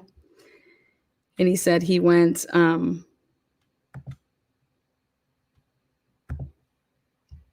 to then from this area, which is this is your casino. And he said he went to the Safeway.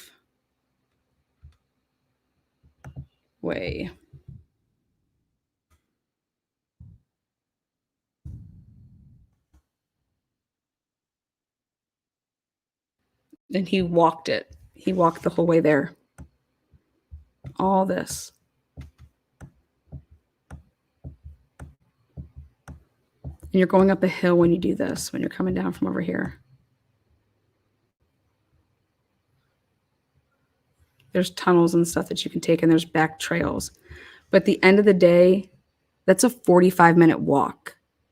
Okay? And during this walk, if you go and you go all the way, during this walk, you pass, you go to Safeway, you walk all the way there. You have to pass Dr. Drake's office. But in order to walk all the way to the Safeway, that's 45-minute walk. That means that you have to walk it back. That's 45 minutes back. That's an hour and 30 minutes total. Okay? And these investigators are trying to pinpoint where he was in his walk when he, like, you know, was approached by somebody. And at the end of the day, when you take into account his interview and where he was, and he had his phone with him and he was texting people, when you do all of that, you realize that, okay, this guy didn't just go for a 45 minutes to an hour walk. It was more like an hour and a half, okay? And he's putting the paramedics and the police arriving on scene after 8 p.m. But the police are acting like they arrived on scene at 7:40. That's a 20-minute discrepancy, right? Right. So at the end of the day, that's what you would do, is you would take stuff like this. So I did all of that.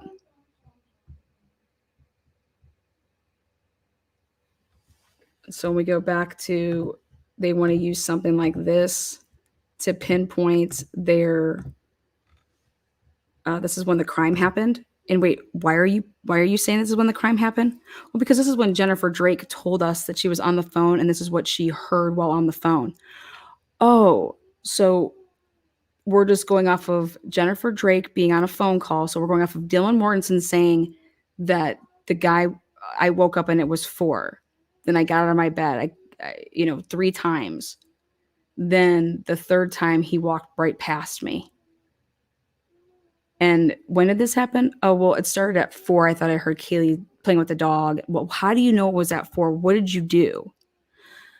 Oh, I got on my phone and I texted my boyfriend or something like that. You know what I mean? Like, how are you saying that's at 4, right? Well, it's no different than in this case. Jennifer Drake is saying she was on the phone with her husband. And at the last part of their conversation is when he says, oh my God, I think I've been shot. I think I've been shot. That's what her husband's saying to her. That's how they're picking this time. Okay. Well, then I have a question. How come Jennifer Drake doesn't call 911 until 8:59 p.m.? And she makes her 911 call and she acts like it just happened. And she's hysterical.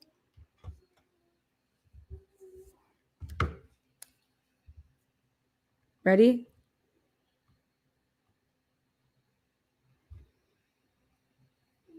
Let's see.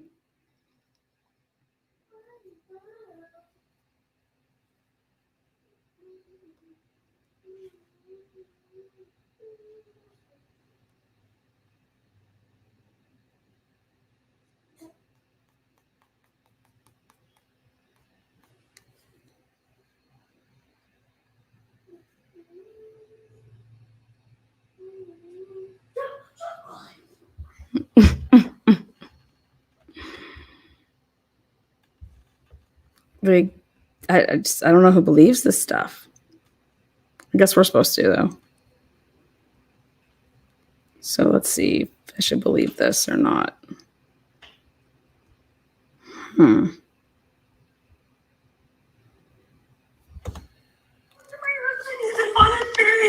He was on the phone with me and he just all of a sudden yelled out, 911, what is the address of the emergency?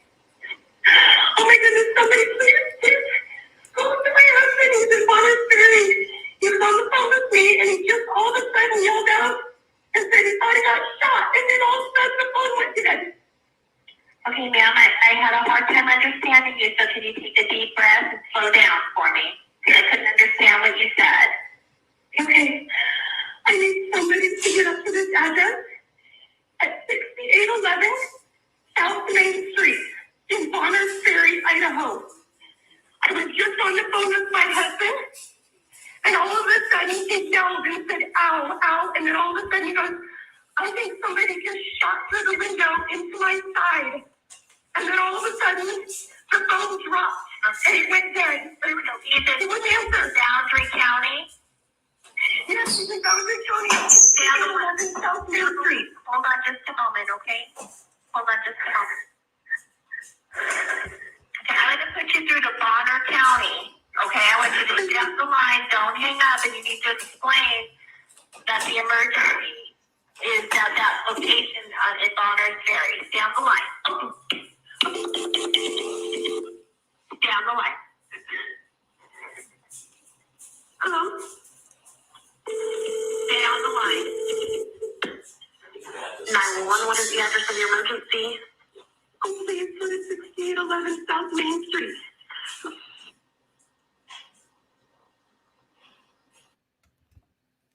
And that's when it was like, so that's her initial 911 call that she makes, from her home in Hayden, which when you make a 911 call from wherever you're at, it goes to the dispatch of wherever you're where you're at. So it dispatched to Kootenai, sheriff's department, whatever their dispatch is. So then what I went ahead and did,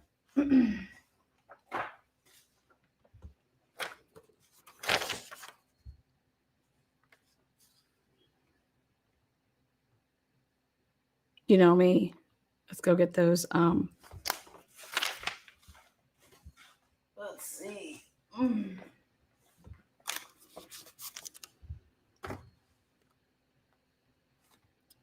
Kootenai County Sheriff's Office, CAD master call. Okay.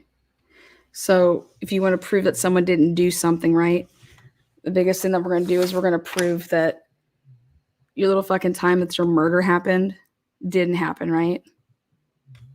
Well, how are you basing when your murder happened? They testified and said that the murder happened because Miss Drake was on the phone with her husband from 7:17 to 7:26, and that's what took place. And then she hung up to call 911. Okay. Well, let me show you what I went ahead and did. I went ahead and did, just like I've been doing with all the body cams for this case, I went and got the master log, the CAD master call table with every 911 call that was made between 7 and 8 p.m. Every single one.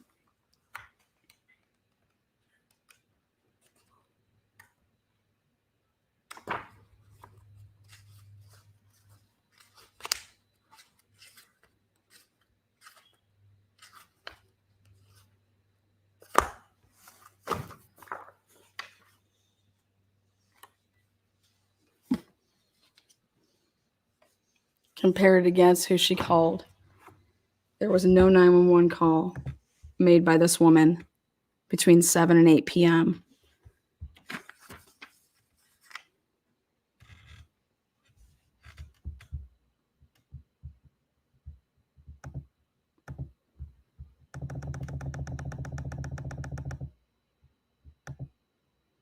All of this that y'all put together to frame this man, same people working on the Idaho4 case, a lot of work here, a lot of frame job going on. So much so that, look at this, Channel 4 and Channel 7, you changed the times of these and said that this was 1 hour off because it was daylight savings and they didn't do anything about it. And that this shouldn't be 8:27, but it should be 7:27. Okay. And that this was not 10:27 and this should be 7:27 because that was 3 hours ahead. But that this camera here, Channel 7, that this was not 8:27. So it says figure seen walking right to left in front of building north of Moore's office. Figure seen running right to left east across El Paso near Tyler. We did the same thing in the Brian Kohlberger case. Because this right here, that's a lie. You changed the camera up and you, Bonners Ferry, did your own reenactment. And I have the video because you guys were stupid enough to put it in Discovery. What a bunch of fucking morons, right? Well, that's what happens. More importantly, your time here is all based off of Jennifer Drake saying that that's what took place. Well, I doubt she's going to be credible when it comes out that Jennifer Drake did not call 911. So what else can't we be for certain about?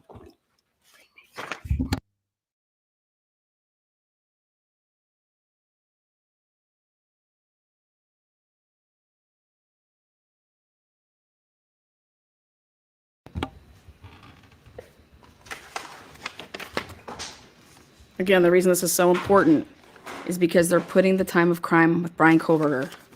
And they're putting all their eggs in this basket, in this PCA. You are riding and dying with what? With this window. Just give me the paperwork. I'll blow this up in a nut. I'll blow it up like crazy. But you have this window that is based off of what? Dylan. Okay. Just like how Bethany is exculpatory evidence for Brian Kohlberger, Jennifer Drake is basically exculpatory evidence, okay, for Dr. Moore. She doesn't call 911. So wait, Lena, but she did. We just heard the message. We just heard her. Oh, yeah, she calls 911. She calls 911 at 8:59 p.m. Shut up, Lana. How do you know that? FOIA, baby. FOIA. FOIA, baby. FOIA. That's how I know that. Jennifer Drake, no 911 calls between 7 and 8.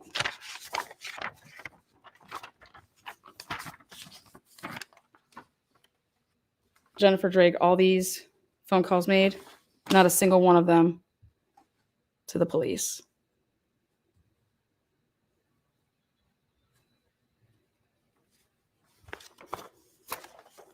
That's some sick shit right there.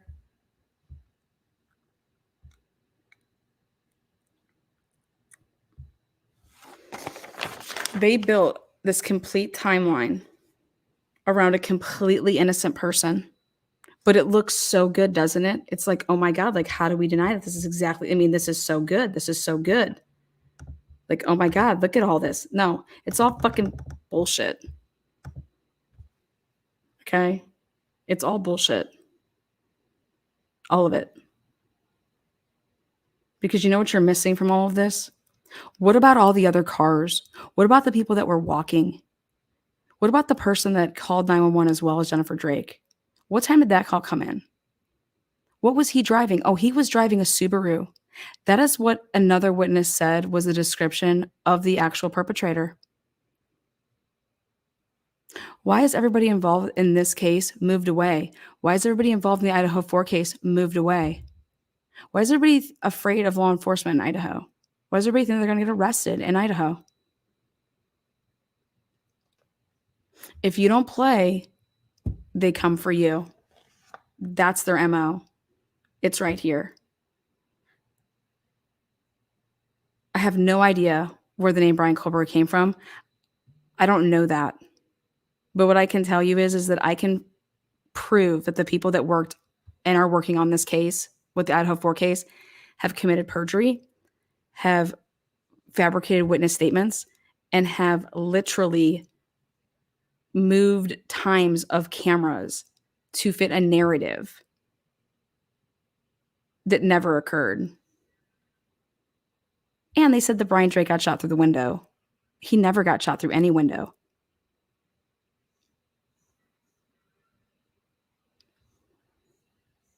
Brian Drake was murdered for $1 million. Period. Now the question is when did it start? Who was in on the plan? Because how does this, the fact that Jennifer Drake doesn't call 911 when she says she does, how is that not an immediate red flag that, oh my God, wait, what's going on here? You cannot get away with what Jennifer Drake got away with unless she's being protected. But the question is why? What truly went on in Bonners Ferry that night? What started happening in Bonners Ferry that night at 7:34? Why was there a code 3 in 3 Mile area, which is an arrest? Who was arrested at 7:34 to 7:38? Who was arrested at 7:47? Code 3s are arrests. We'll find out. Idaho4 delayed 911 call. Dr. Moore's case, delayed 911 call. This is some sick shit. And so you look at Payne, and you look at Blaker, and you look at Don Daniels, and do I sit here and say to myself, none of those people are ISP, right? They're all what? She's with WSU. Those two are with Moscow Police Department. But how can Blaker and Payne not be on the same page as to, wait, did you see this sheath? No, how about let's go to the first 3 people that were there. What do their body cameras say? Okay? What do the witnesses say that were there that possibly would have went into the girl's bedroom? What do they say? Do their body cams show a sheath? Because that's the only thing that ties Brian Colbert to this case. The only thing. That's it. With everything social media wise, it's 2022, DNA wise, trace evidence.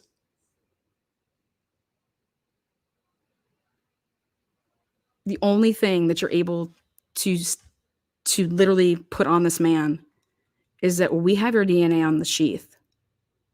Well, prove to me that that the wounds match that sheath. Number one. Prove to me that any of those wounds that don't match it. What about the 2 unknown DNAs inside the house? What about the 1 unknown outside the house? You have people that think that a man that we don't even know any of, like we don't know anything, everything that this person should be shot to death.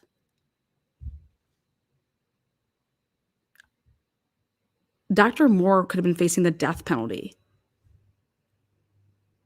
Hey, if you just admit to it, we'll knock it down to, 2nd degree. What? Yeah, we won't come for your kid. Yeah, we won't come for your family. What?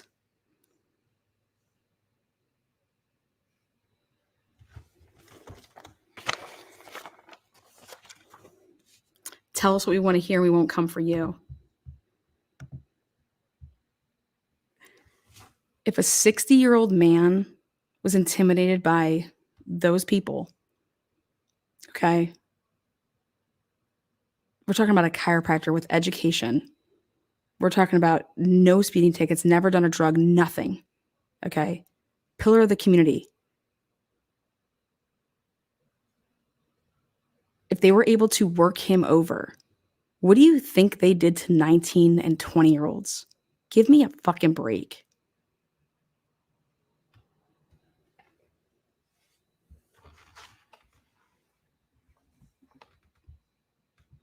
This is sick. This is nasty.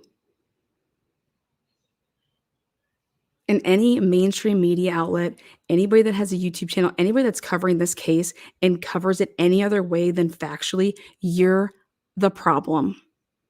Because there are no facts supporting Brian Kohlberger committing this crime. You understand that, right?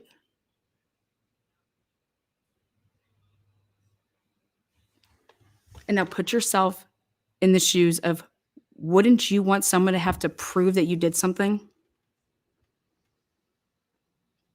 This is not guilty until proven innocent. This is the United States of America. And you are innocent until proven guilty. And I'm sorry, but law enforcement, anybody that would be involved with, in the slightest way, fabricating or manipulating or cheating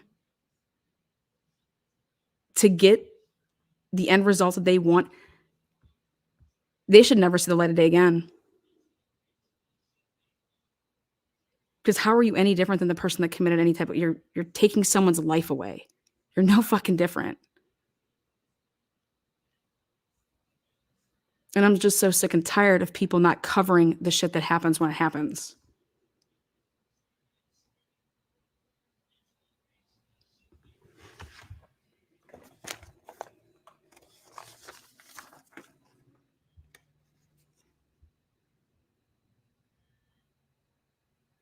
This is straight up, I just proved this on a live broadcast. This is proof. This isn't, oh, you make a compelling argument. No, I just provided proof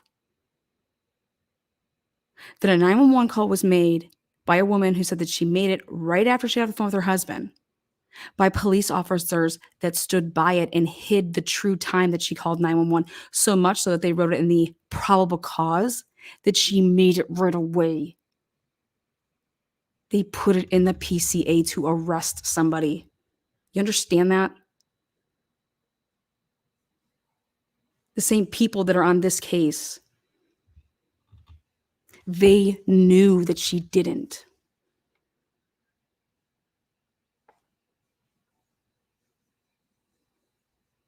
This is proof.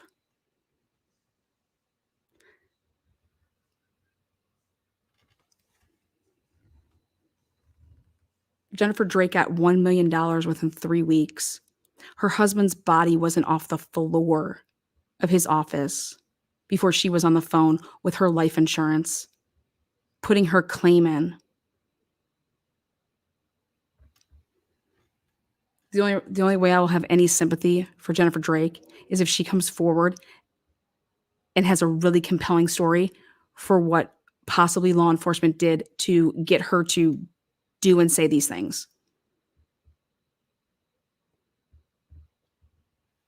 Because the only thing that she would have a prayer on is that when she was actually on the phone with him during that 9 minutes and 15 seconds, okay? Which I actually have an argument for her if she would ever come forward to say this, is that she heard something, meaning her husband said, oh, hey, so-and-so, what's up? What brings you by here?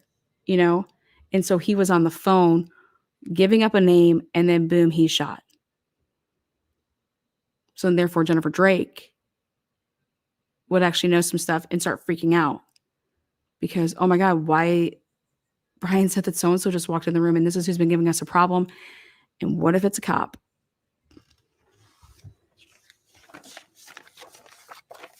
That's your only fucking prayer.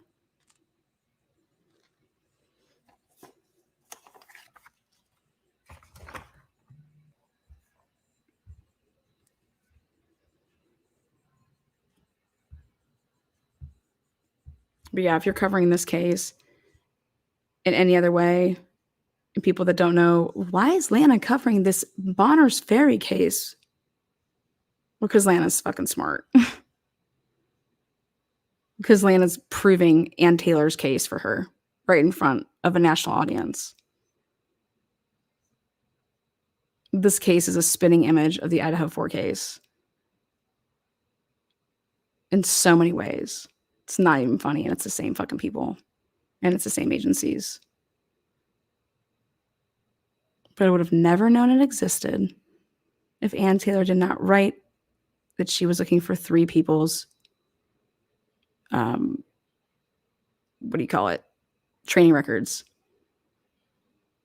Then I went on a hunt to see what other cases Gary Tolson was involved in. Lo and behold. And then Jennifer Drake, someone got super greedy. And then she fucking filed for a civil claim. Jennifer Drake never takes the Moores to court civilly for a wrongful death. I don't get my hands on any of this shit. Because her stupid ass didn't realize, or whoever her attorney is, or whatever she was thinking, that all this shit's going to come out in a civil case that was in the criminal case that could have been protected. But that's what greed does. What did you think? The Moores were going to like just pay you a big fat check and say, okay, here, we're not going to argue here. Yeah, here's, whatever. That's not what people do when they're innocent. And they can afford to defend themselves in some capacity. But that family's life's been torn to hell. Everybody that's involved in the Idaho4 case, their lives torn to hell. But I think a lot more lives could have been not as torn to hell if people are doing the right things in the beginning, which is law enforcement.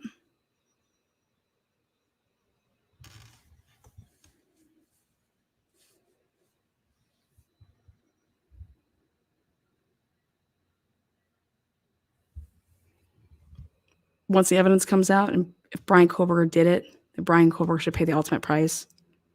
And I don't care what that is. Everybody has their say, whether it's the death penalty or whether it's, the rest of his life in prison. That's a personal thing. People have personal reasons. But I'll be the first one to say, show me the evidence that he's guilty. There is no evidence. Once there is, I'll be the first person to put it out there. Just like in Jennifer Drake's case, if there's a reason that she maybe got fucked in the deal and that people were squeezing her from both ends because they got a cut of that money,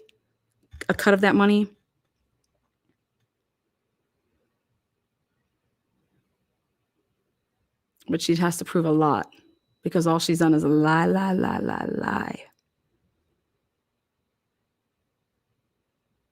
But I do have one card for her. And if she truly wasn't involved in any of this, I'll give her the card. Because it's probably her stay out of jail free card.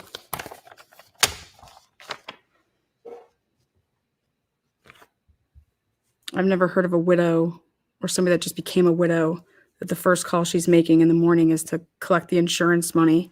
And then they're being cleared by Van Leuven ISP and Tolson ISP. Are you kidding me?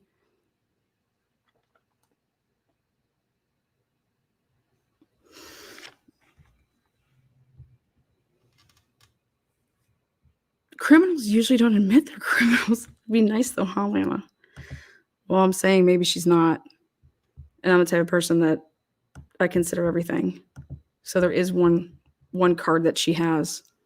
Because I've looked at the case from every fucking angle for the past, I don't know how many months.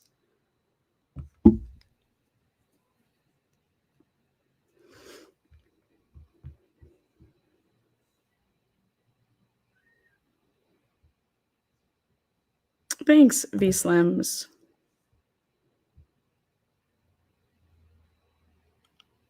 I just know that it takes time to do this stuff, as they were trying to preach to us. It does take time to like investigate. But what you didn't take time. See, it's like you told on yourselves. This stuff takes time. You need to be patient. And it's like, yeah. Especially if there wasn't shit at the crime scene, you know what I mean? Especially when you're talking about a house full of kids and you got to track down all of this stuff. Yeah. It takes actually like hard work investigating, and it takes organization. It takes follow-up questions. So you're saying you did 250 interviews. Who the fuck did you interview? And what did you actually do with those interviews? Because the same people that were interviewing in the Brian Drake case, they didn't even ask Jennifer Drake what the fuck she did that day. So I can only imagine what type of questions y'all were asking these people. Throwing up softballs all day.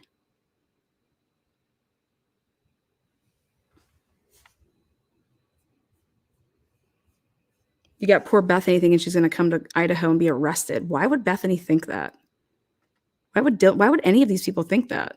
What did you say to these people?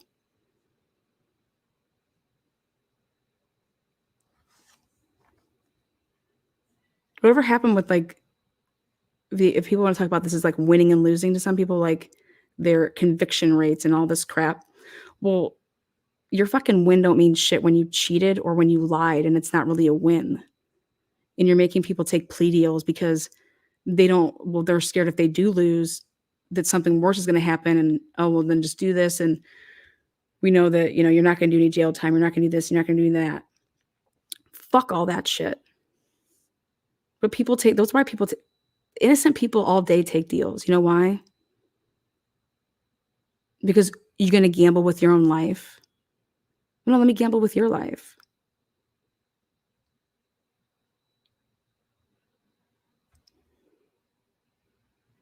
It's sad.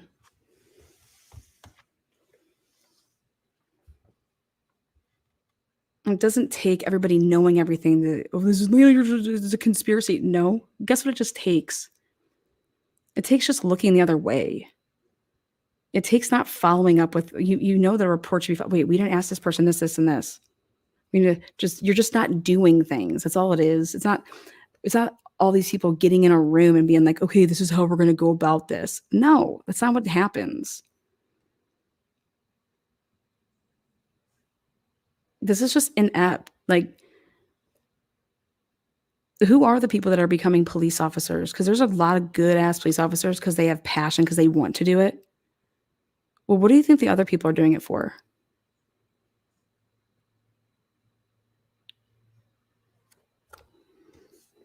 I think we should pay our cops a shit ton more money, but we should demand a shit ton more. We should have higher standards.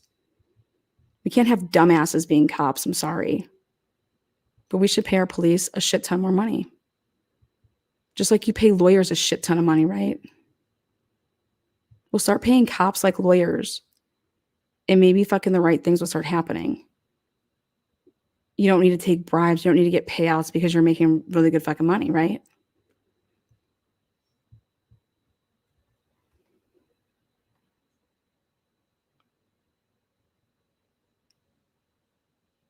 How do you teach instinct? How do you teach that? You don't. Either you have some of that stuff or you don't. Sorry.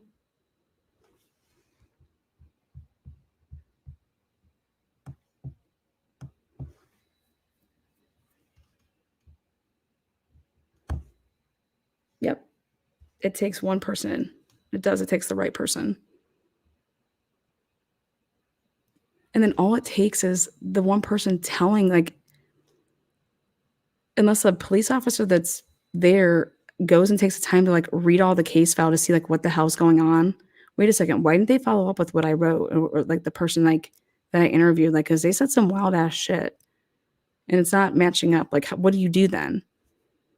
I don't know. I just went interviewed, filled out the report, recorded it, turned it in. Have you been back to talk to that person? No. Well, do you think that you probably should have after after what they said to me? I think that it's very interesting what they said to me. Like that type of shit. How do you just turn the other way? How do you have a bunch of different people interviewing a bunch of different people? Like I would need to interview all the people so that I would know what they said, so I would know where like the lies would be or like where the discrepancies would be. If Bethany was seen somewhere, right? And then I go and interview the people that Bethany was with or whatever. But if I send somebody else to go get that story, then how am I able to like gauge, okay, well, this is what they said. No, it's like, okay, here. You're going to go talk to all of like Ethan's friends and get all of Ethan's stuff. Okay, then you're going to be in charge of doing everything with like Dylan or like, I mean, don't you think there'd be some like really good organizational skills to possibly just send people, okay, you go interview this person, or how do you just decide that? And then when you would hear an interview, if you didn't hear a couple of the other interviews, you wouldn't know that there was, oh wait, this person said this. That's why I don't think you should have 120 people on a case. What the fuck? 120 people? Doing what? Why did 3 people go to the autopsy? To do what? They didn't take notes. They didn't video. They didn't do anything. Why were they there?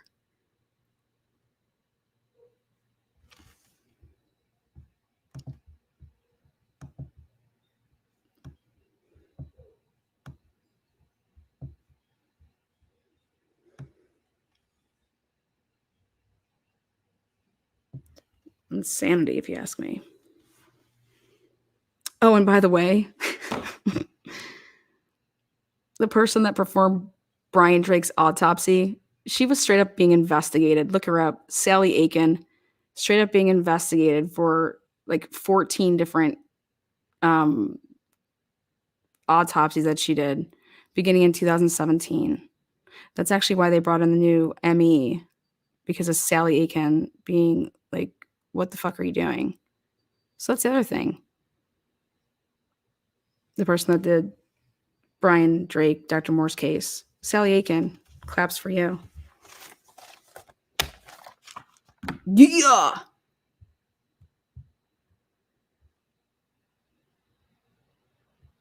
Did you see that? Yeah, yeah. It's crazy.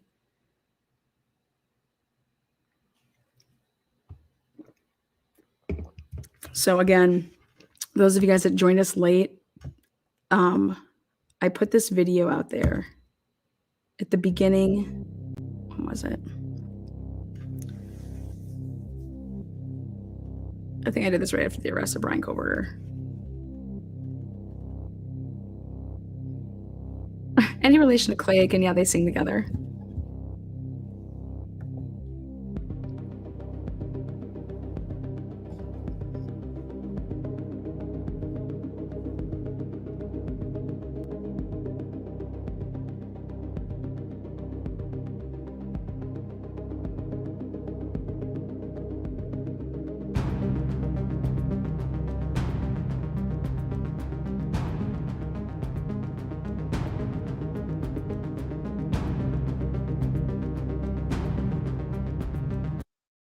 That was a good question. Does Lana question AT's intentions? Is she committed to BK's defense? Yeah, I think Ann Taylor knows all about what these good old boys do. Hence why she wants training records. Hence why she, I think, is doing things the way that she's doing things. I'm telling you, she was ahead of the step, okay? And they did not do that preliminary hearing. Because to like save anybody from testifying or anything like that. I'm sorry, but the state doesn't give a fuck about that. No offense. But they had to pull the grand jury. They had to pull the grand jury move because they were about to get their asses handed to them in that preliminary hearing. Them's the facts.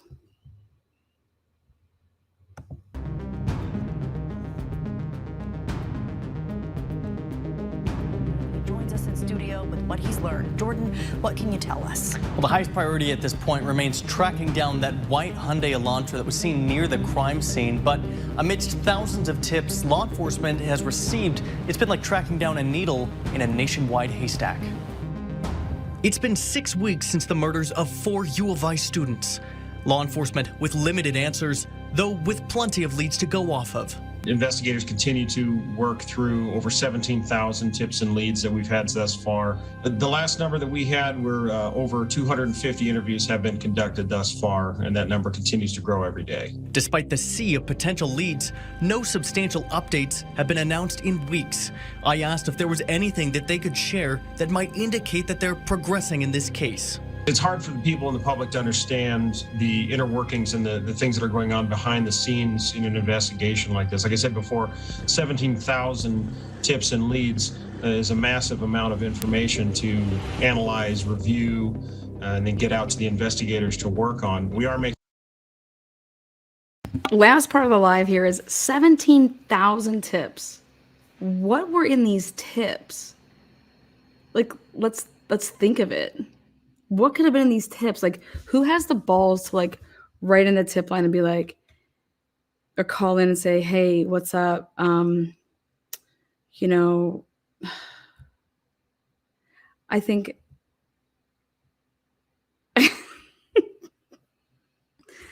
17,000 tips. And then my question is, well, how many were actually before the white Elantra? So like I would focus on that. Do you understand that these tips should have been totally in order because the way people were submitting them? They had their own like an admin on this case. So then why are they given to Ann Taylor like all over the place? I wrote in a tip and I have no balls. Okay, well, what'd you write? What'd you say? We'll start with you. What was your tip? Like, did you live in Moscow? Let me tell you how many tips I turned in. 0. Because I don't have any tips. What would be my tip? What could I possibly aid them? I don't know anybody. What's the tip?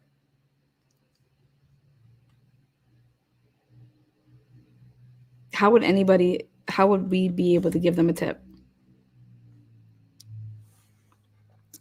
I mean, I guess I could have wrote them and said, hey, how do you think a 2011 Elantra and a 2015 or 16 Elantra look anything alike?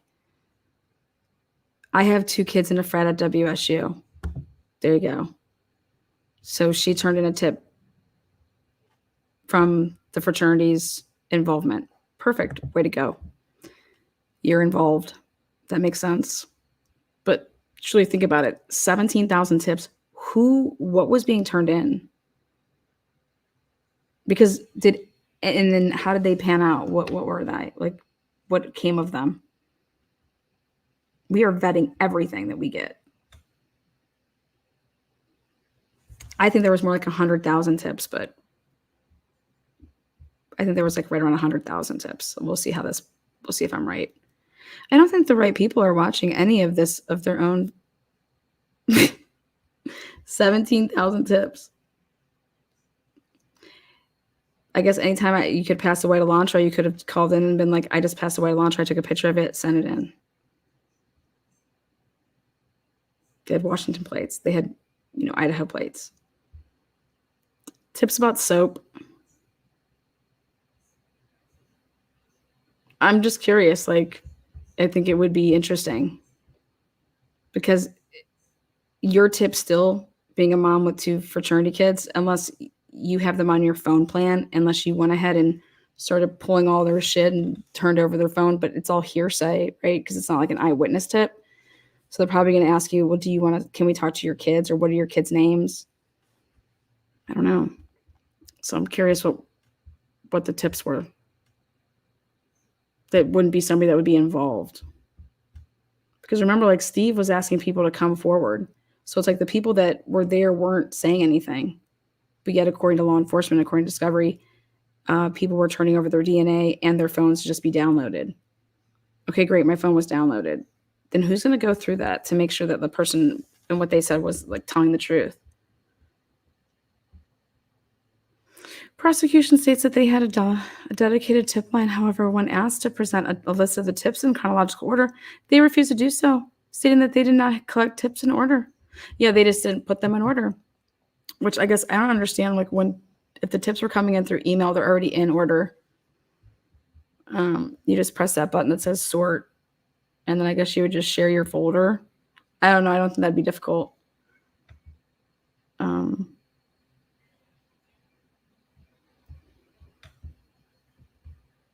And guys, just for the record, if the FBI submitted a tip to Brian Kohlberger with his name, you do understand that that's discovery. So anybody that says that they're entitled to the 17,000 or the 100,000 or however many tips there were, that's discovery. It goes in discovery, which means you said that you vet everything, all the tips that you get, you vet it. So then therefore you would take like a report, you would call the person, you would ask them questions about it. So that's all discovery. That most certainly is handed over and given to the defense. You cannot keep that from the defense. If you're saying that the IGG, the name Brian Kohlberger, was a tip, just like any of these other tips, that's what they're claiming. Well, all of these tips are subject to what? Discovery. You said, you came out and you said, we are vetting all of these tips. So that means you vetted the name Brian Kohlberger and how you got it. You vetted it, which means there's information on it, which means there's reports on it, which means it's discovery, which means you are handing that shit over. And if they don't, I'm telling you, Ann Taylor's going to win that argument. And if she doesn't, then we should be pissed off as Americans. Making progress. The cases continue to move forward, and we've got investigators working on this 24 hours a day. Despite little information to go off of, There are a lot of theories out there, and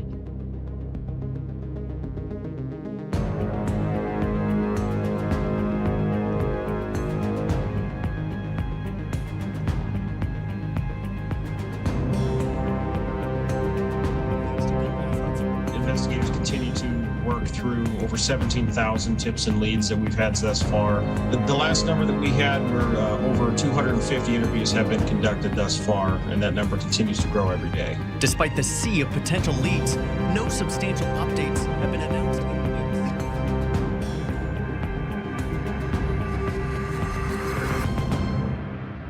In this case, It's hard for the people in the public to understand the inner workings and the things that are going on behind the scenes in an investigation like this. Like I said before, 17,000 tips and leads is a massive amount of information to analyze, review, and then get out to the investigators to work on. We are making progress. The cases continue to move forward.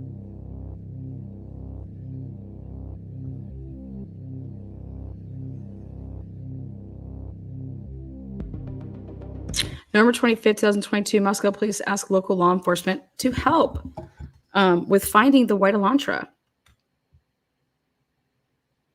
Again, why are you looking for white Elantra? That's the argument right now. Why were you even telling people to look for white Elantra? Where did you get this from? Why did you ask people to look for a white Elantra? WSU campus police find Brian Kohlberger's white Elantra.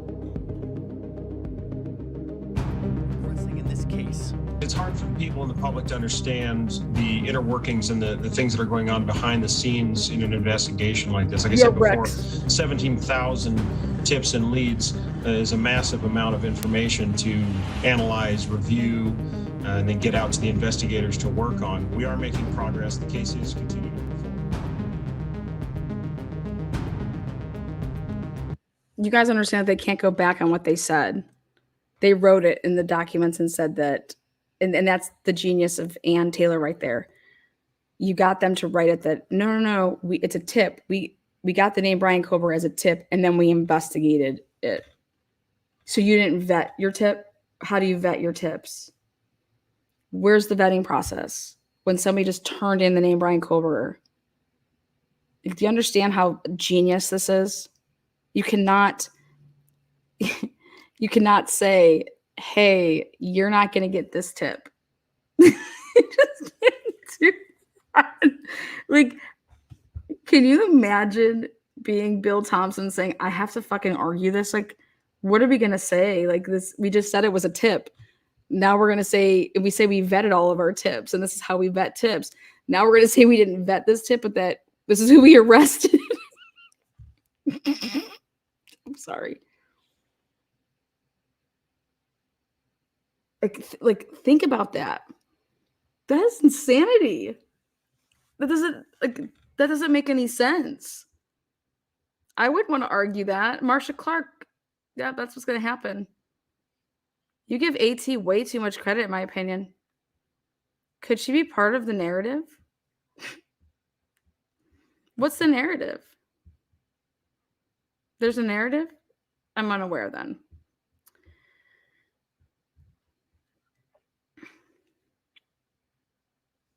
Lana, you could get this tip. Thank you. I'll take that as a compliment.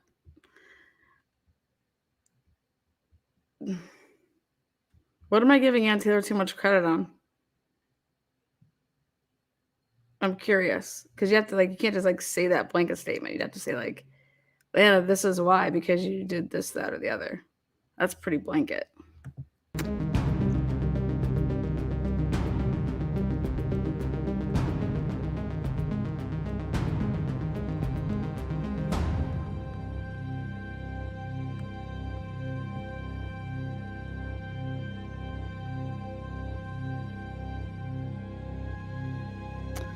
Oh, what was the day that the Cowboys went into the house?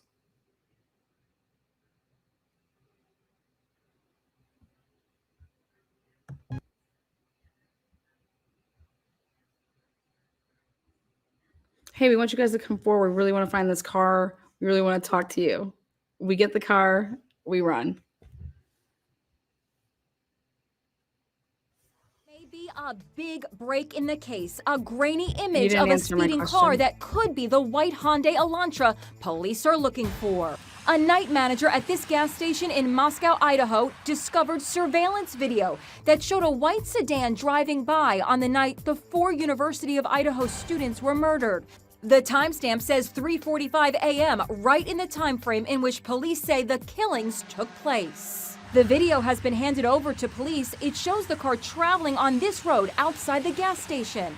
It's just 1.2 miles from the house where the students were murdered. Who's out? Thank you, Sandra. Appreciate that. The 20th of December. That'd be 3 days before they did the historical search warrant. Idaho students were murdered. The timestamp says Well, you need to 3:45 consider who a.m., signs and right in the screenshot. time frame in which police say the killings took place. The video has been handed over to police. It shows the car traveling on this road outside the gas station. It's just 1.2 miles from the house where the students were murdered. Who's out at 3:45 a.m. speeding? And this is significant, Harris, very significant. In a town of less than 50,000 people, less than 30,000 people, the driver has not come forward. Why? Inside Edition spoke with News Nation's Brian Enton in Idaho. The exact direction we don't know. We know that it was on Highway 8, right in front of the gas station, and turned onto a side road. It appeared the car was headed out of town, and reportedly the assistant manager at the gas station said it was going quite fast. The night manager says she was acting on a hunch and went through hours of surveillance video from that night. Turns out her hunch They must not be selling any gas, man. Sitting there going through hours of surveillance. Hours of surveillance.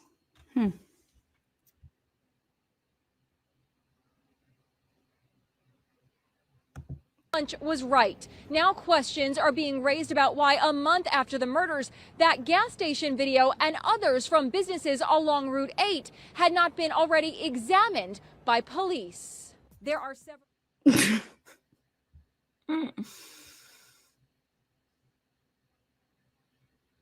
Let me ask you guys a question. Where was the hybrid? Where's the hybrid at 3:45 in the morning? The hybrid's where? It's over fucking around with the sign, right? So think about it. You have allegedly Brian's vehicle, this vehicle, and the hybrid. Like those are all fairly looking similar cars.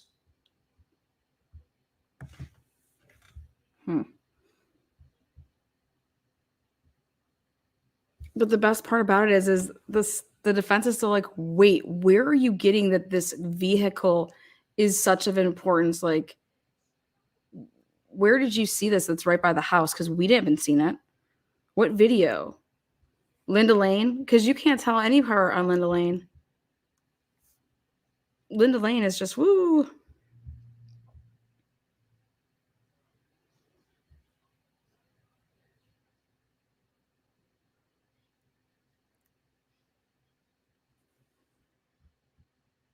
Look at that. 3:26 a.m. just drops it right there in the middle of the road and says, that's Brian Koberger's car. This is suspect vehicle 1. Well, where was it before 700 Indian Hills? Where was it before that?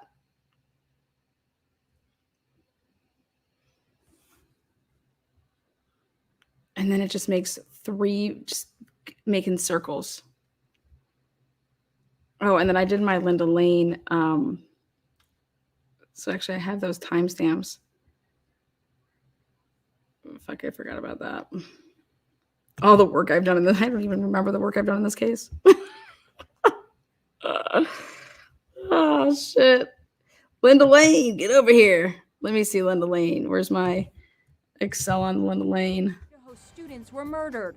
The timestamp says 3:45 a.m., right in the time frame in which police say the killings took place. The video has been handed over to police. It shows the car traveling on this road outside the gas station. It's just 1.2 miles from the house where the students were murdered. Who's out at 3:45 a.m. speeding? And this is significant, Harris, very significant. In a town of less than 50,000 people, less than 30,000 people, the driver has not come forward. Why? Inside Edition spoke with News Nation's Brian Enton in Idaho. The exact direction we don't know. We know that it was on Highway 8, right in front of the gas station, and turned onto a side road. It appeared.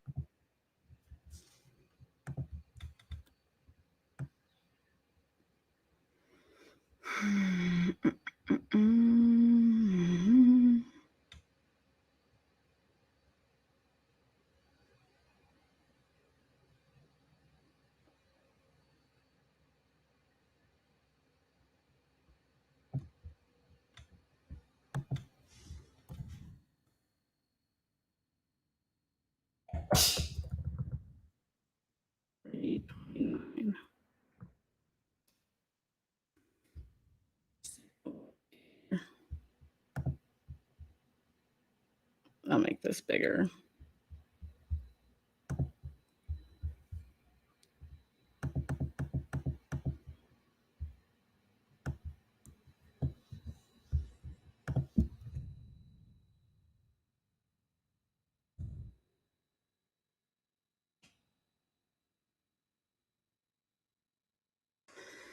$329, $338. Okay, so if it is making the second pass based on, this is what they're saying. If you go based on Linda Lane, sounds. Suspect vehicle 1, car sound driving through Taylor Ave. Car going up Queen, light approaching parking area. Car passing in front of building and going up to the street to the back of the, probably near 1, 2, car starts moving again. 334. 338, suspect vehicle 1, second pass. Car arrives at the parking area. Car passes in front of the building. Car starts moving again. Look at this. Remember how I told you it would take 4 minutes? Okay, so take a look. It would take at least 4 minutes to get over and to be on that camera. Okay, so it can happen because the third pass, according to this amazing work, it says it's not till 3:56. Okay, so 3:56. Third pass, car lights coming from Queen again, but you can't see what type of car this is. This is just, you see lights. But at 3:40, you can then be on that camera over at the gas station at 3:45. You can make it. Okay, you can make it down and out and to be on that camera. Then you would have plenty of time to be back on camera by 3:56. Okay.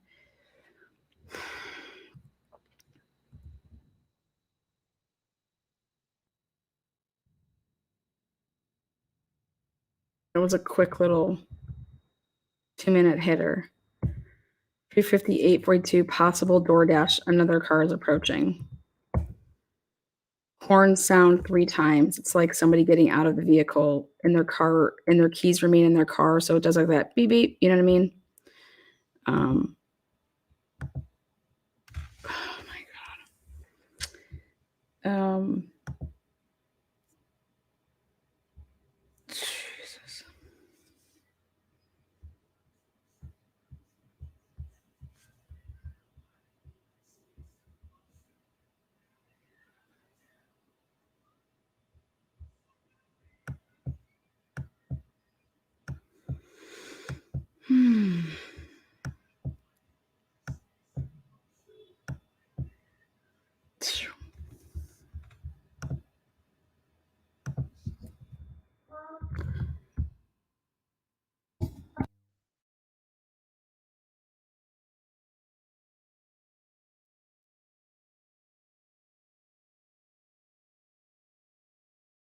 Was headed out of town, and reportedly the assistant manager at the gas station said it was going quite fast. The night manager says she was acting on a hunch and went through hours of surveillance video from that night. Turns out her hunch was right. Now questions are being raised about why a month after the murders, that gas station video and others from businesses along Route 8 had not been already examined by police. There are several